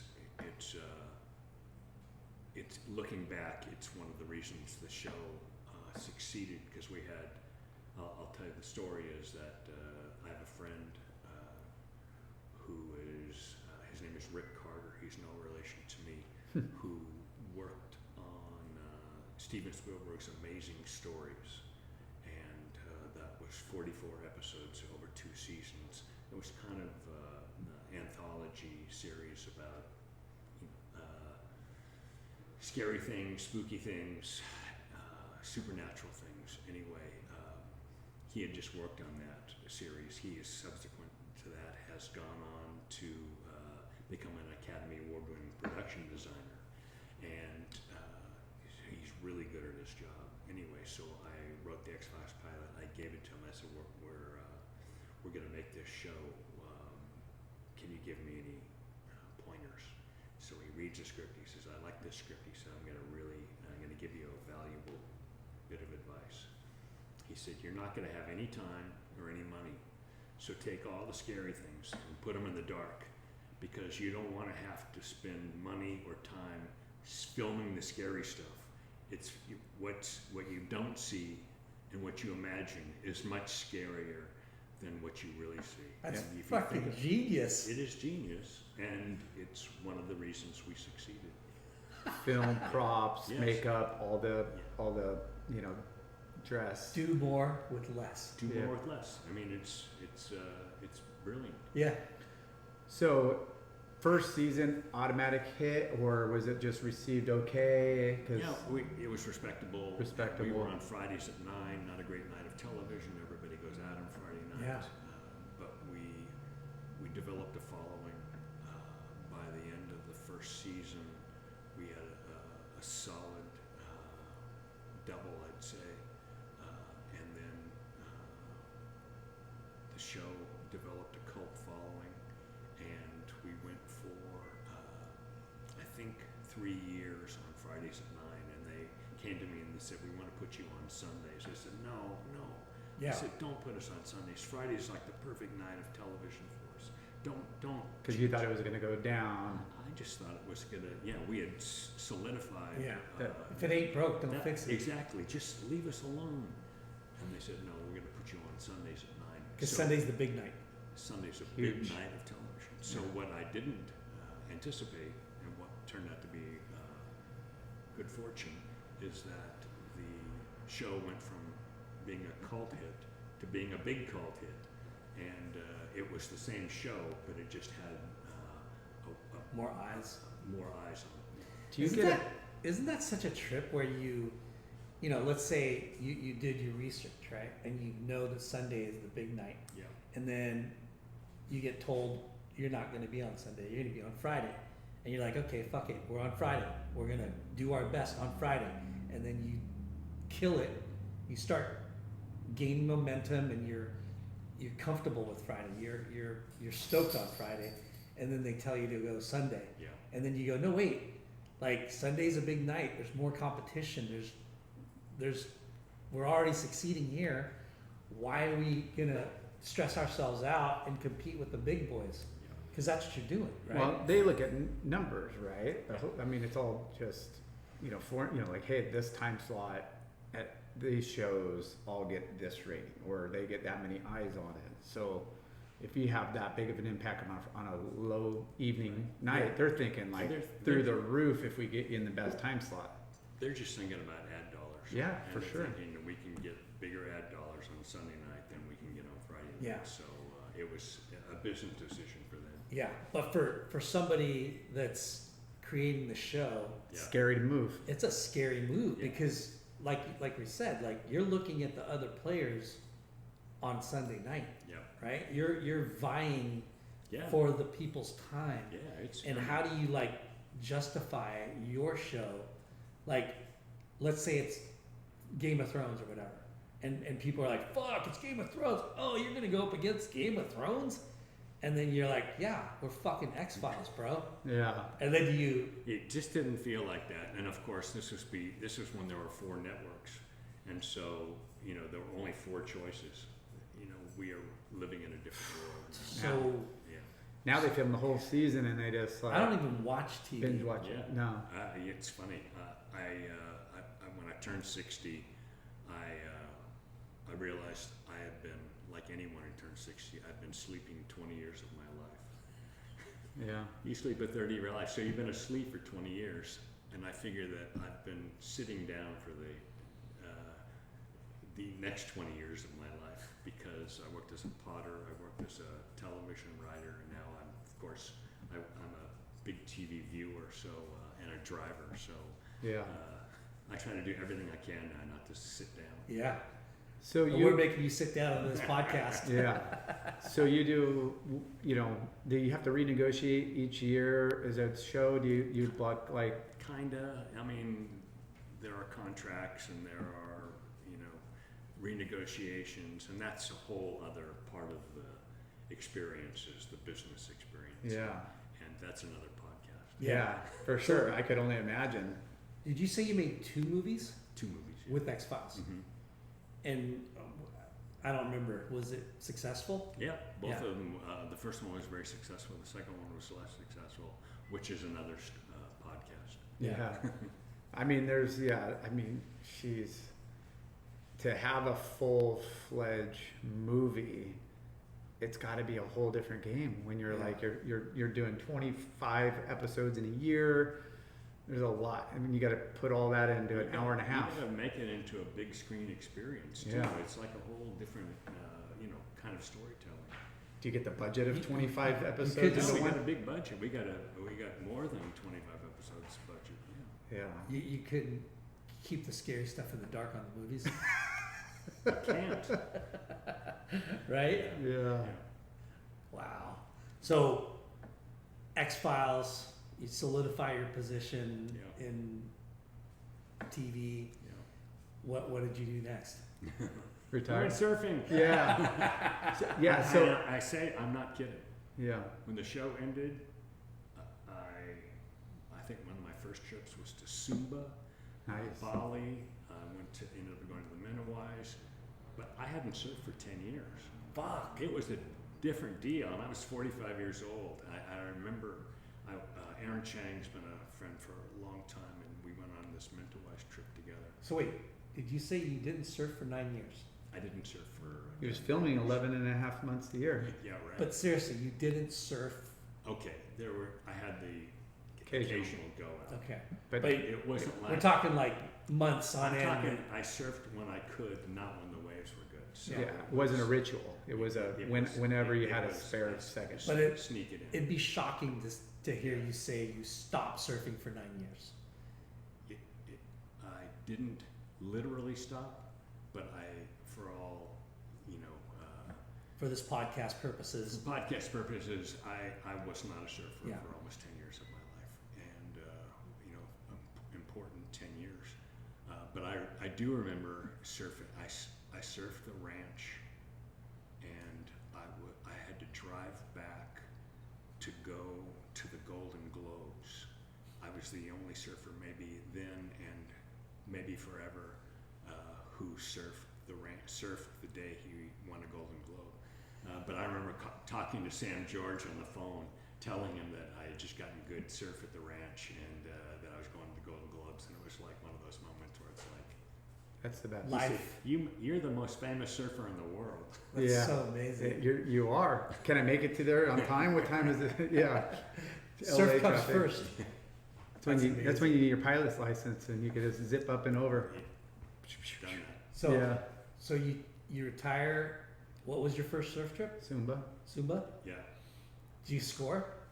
I got good surf, but Boat trip? yeah, actually, but my big memory is that Mentawais trip where the first day we were actually a surf day. Aaron said, "Let's go surf this little wave over here. I know there's a good little wave over here, and we'll take the boat and we'll go over there and surf." And I remember I took off on a wave and I rode it too far. Oh, you did a Linden. Hey, there's a spot to kick out. You just bypass that and go. You know, I tried to, as Dave Clark in Fiji says, never drain one. And I drained one, and I found myself standing literally on dry reef, wondering how the hell I was going to get back out to that boat. And I just got lucky that a wave washed over the reef, and I was able to clunk, clunk, clunk, Yeah. you know, Yeah. make it to the channel. And I thought, Just enough water I thought, to lay on your board. I thought, this is what all the hard work was for. This is as far from Hollywood as you're ever going to get. Well, it could ruin your trip if you get just Lacerated. You know, especially the feed, and it just ruin the miserable trip when you're just like, it happens a lot. Yeah. Yeah. But fortunately, it didn't happen. You scored. What mentality. boards were you riding? What surfboards do you have? Did you ride? I was probably riding my Bruce Jones then. Oh wow! Yeah. Had a Bruce Jones still. Yeah. Wow. 6'8" Bruce Jones. That was on that trip. Nice. And then although my first wave I took off on another break, I broke my board, and I had a longer board, which it ended up becoming a blessing because I got much better waves with that longer board. So going back to San Clemente, during your surfing days, where did you surf in San Clemente? In your lunch breaks and before. Well, we got to Editing. surf trestles every day because we had a ticket in the gate, and then I surfed the San Clemente Pier. Dino Andino looking down on me, smoking pot. Yeah. I surfed 204. I surfed All the local spots. Commons, all those spots. And you were there for how long? 5 years. 5 years in San Clemente. Yeah.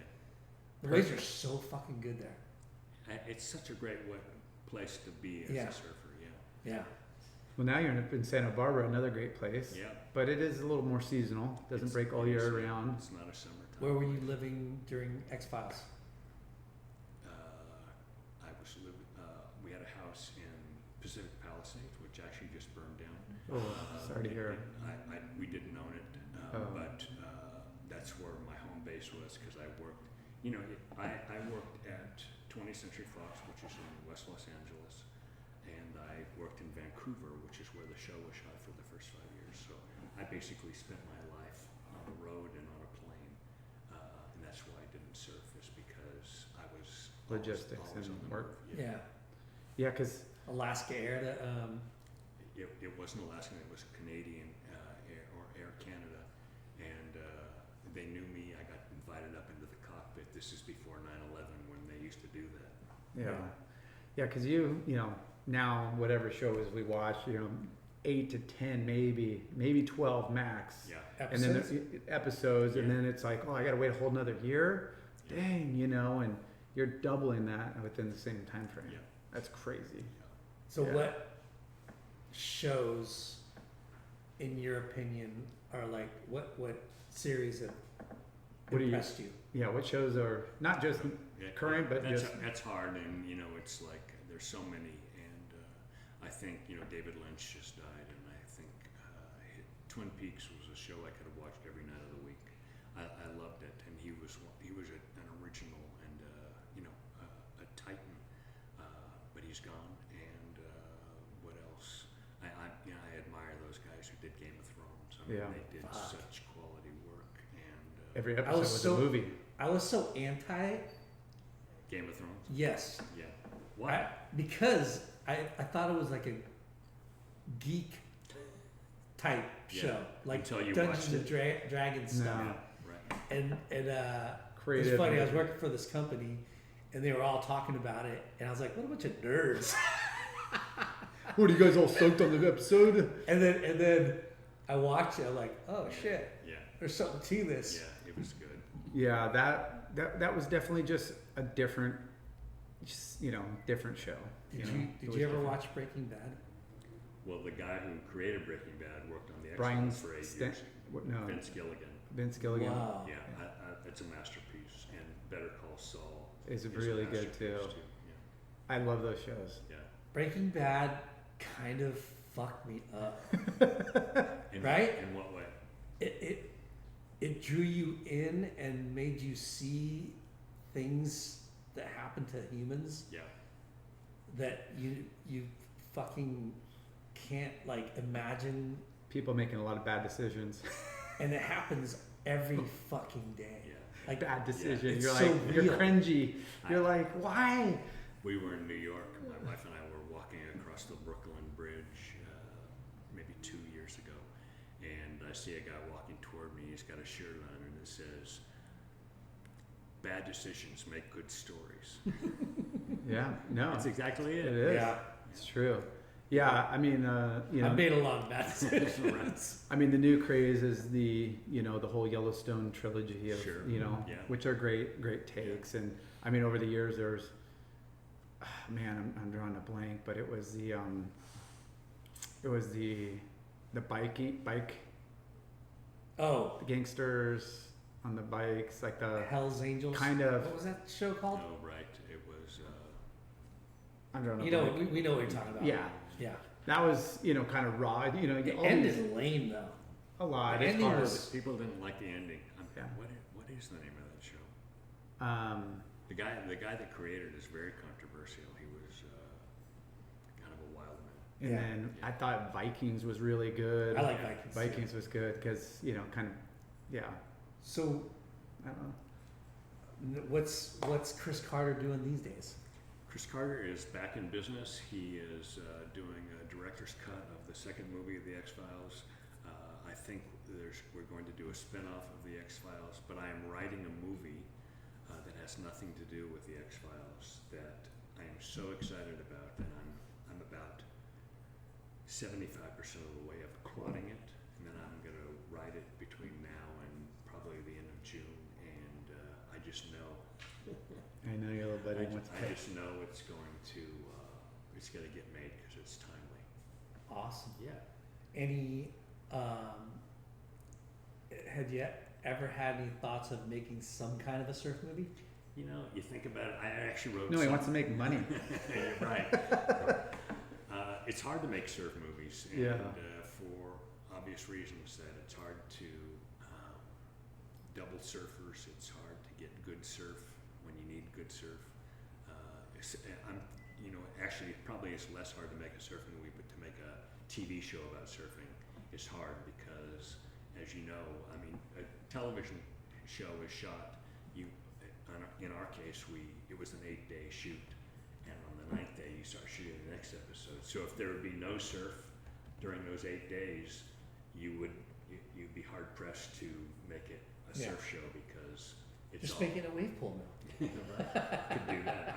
I went to Waco last April. Loved it? I loved it. I wasn't expecting much, and I had been invited. I got just a gift of an invitation to go to Kelly's pool, and I said I'm not going until I am ready to go. And so I said I'm going to Waco first just to see what it's like to ride a wave pool. Yeah. And I wasn't expecting much. It's a good wave. It's insane. Yeah. Yeah. It's like 54th Street on a good day. Yeah. It is really a good wave. Yeah. So, Fun. did you ever go to Kelly's yet? No.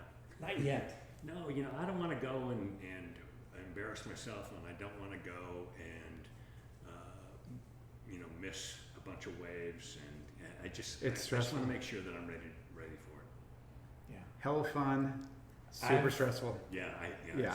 I'm anticipating. and, that. and it's one wave every 4 minutes or whatever. Yeah, everybody's all eyes on. right. Like, Don't that's- give him more I know, trauma, I'm anxiety. He knows. I'm already nervous. He knows. So, we've been fortunate Yeah, to have surfed it a couple times. I've surfed it quite a bit. yeah. Thanks to our buddy Kelly Swanson from On the Beach, another plug, Yeah. And Kelly Slater. and Slater. So I worked for his brand for a bunch of years and got to do employee days there. That dude's never taken me. And I have missed waves. Yeah. And I have gotten hurt there. I've gotten stitches. Have you really? Yeah. Yeah. And I almost broke my jaw once. How? Like you on the reef, like Yeah. hey, like he I'm does. accident prone. Yeah. Everywhere we go, he's dangerous. So the time I got stitches, I'd gotten 2 barrels. This is my last wave of that Yeah. session. I'd gotten 2 barrels on the way in, and then the very last one I got greedy, and it pinched, and the nose of my board flicked me in the eye, and I had to get stitches. Went to the hospital, got stitches, and surfed again. Wow. And then the only time I ever paid, right? And I've been like a dozen times, so I've been really fortunate.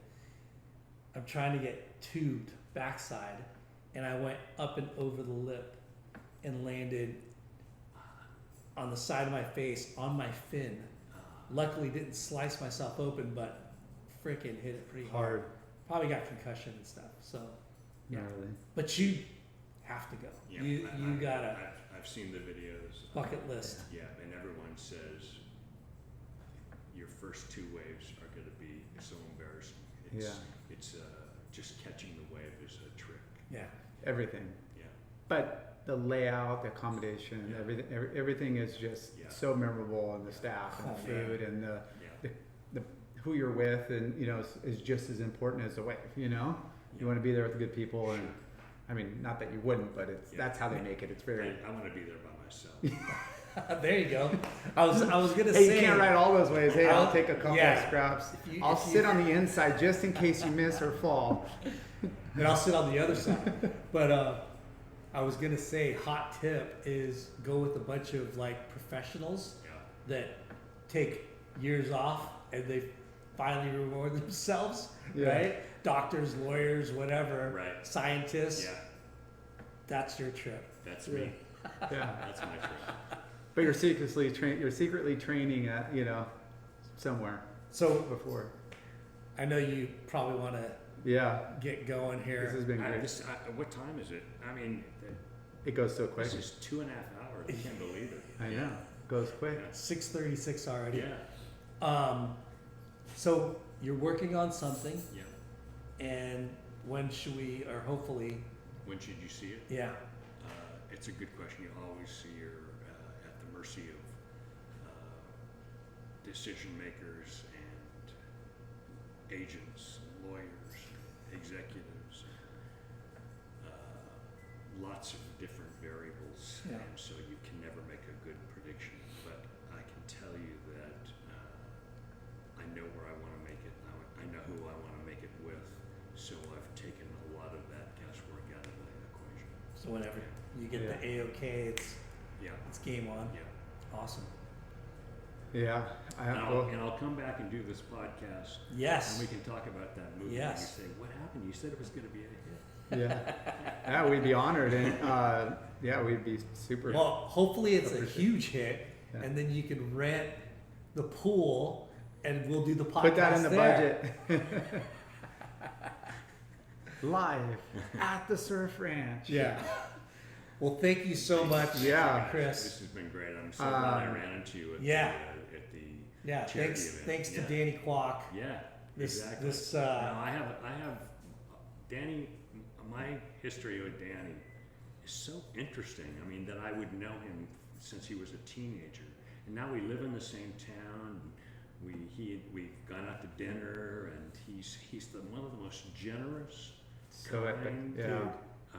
smart, just personable people that I know, and it's just it's one of those relationships that's grown over time. Yeah, he's awesome. So, speaking of Herman Melville, Yeah. Danny Kwok is our Moby Dick. He's our white whale. And we're trying to get that fucker on the show. He won't come? He won't. He's very hesitant. And sometimes he's on the hook. And Yeah. Yeah. Okay, I'm putting it right here. This is my final statement. Come on the show, Danny, and I'll put you in my movie. Woo! You heard it here. Yeah. The cops are here too. They're here. Break it up. Break it up. Well, before we got we to thank our sponsors. we gotta thank our sponsors, and we got parting gifts. Nice. Getting you hooking up with a nice late night with I didn't Chalky realize we were on video. hat. Yeah, Yeah, nice. And late night with Chalky hat. Nice. we want to thank Earth Pack. They make all your packaging and bag needs. Really cool. These are just some examples of. They work with all the shops. They do stuff for angels. They do a little bit of everything. Scotia Industries. They pretty much make every accessory you can imagine for your phone, electronic, speaker, water bottle, car attachments, all the, yeah. So you get to pick your choice. You got a boom box, you got a car TV mount, you got a speaker or a Fantastic. charger. So You know, this all goes in my Sprinter van. yeah. And Do you have a Sprinter yeah. van as well? Sick. we'd like to thank Murph Electric Bikes, Clearweather Shoes, Clearweather Brand, Northside Cafe, Ashland, Capacity. Beers. We know you don't live around here, but the next time you do come down, this is a $50 gift card Wow. to Ola Mexican Kitchen, or you can go eat at Mahe in Seal Beach. Mahe is both of those are my favorites, but Mahe is So so good. yeah. Next time I come and talk to you guys, I'll tell you my Seal Beach story. Yes. Okay. So yeah. Some stickers. Our friends created a air freshener company called Make Sense. Yep. You can drop that in I the didn't realize rear that view. going home was swag. Dude, you got swag. There's a bonsai bowl. Yeah. So I'm sure you come down here every once in a while, whether Oh, yeah, surf, I was meet just down friends. here- I was down here 2 weeks ago. Yeah. So you So know, you can have a later- nice lunch or happy hour, the killer view at Ola, you know, right above Pacific City. Thank Yeah. you guys. And then Bonsai Bowl, which is your Asahi Bowl, where he'll give you a card. I'll give you a couple cards for you and your wife. Which accessory did you want to take home? Yeah. He's got the boom box. That's a little I've got one of speaker That's a phone mount car mount. I could use this as a speaker mount. It's for your for your phone. your phone Right. for your car. Does it? Okay. Does it go? That's in the- also a I guess phone. does it go in the air conditioning unit? That's a Yeah. magnetic mount. This is probably. Yeah, good you got a for little Sprint. little mini speaker. This is the wireless speaker. Yep, and then you have a phone charger that just kind of magnetizes to the back of your phone. Why don't you guys let me take them all home and then I'll. No. We're sponsored, but not that one. No, I'm just kidding. We appreciate all of our sponsors, and Yeah. thanks to our listeners. And all right, Chris, Thanks, you guys. thank you. We appreciate it. You.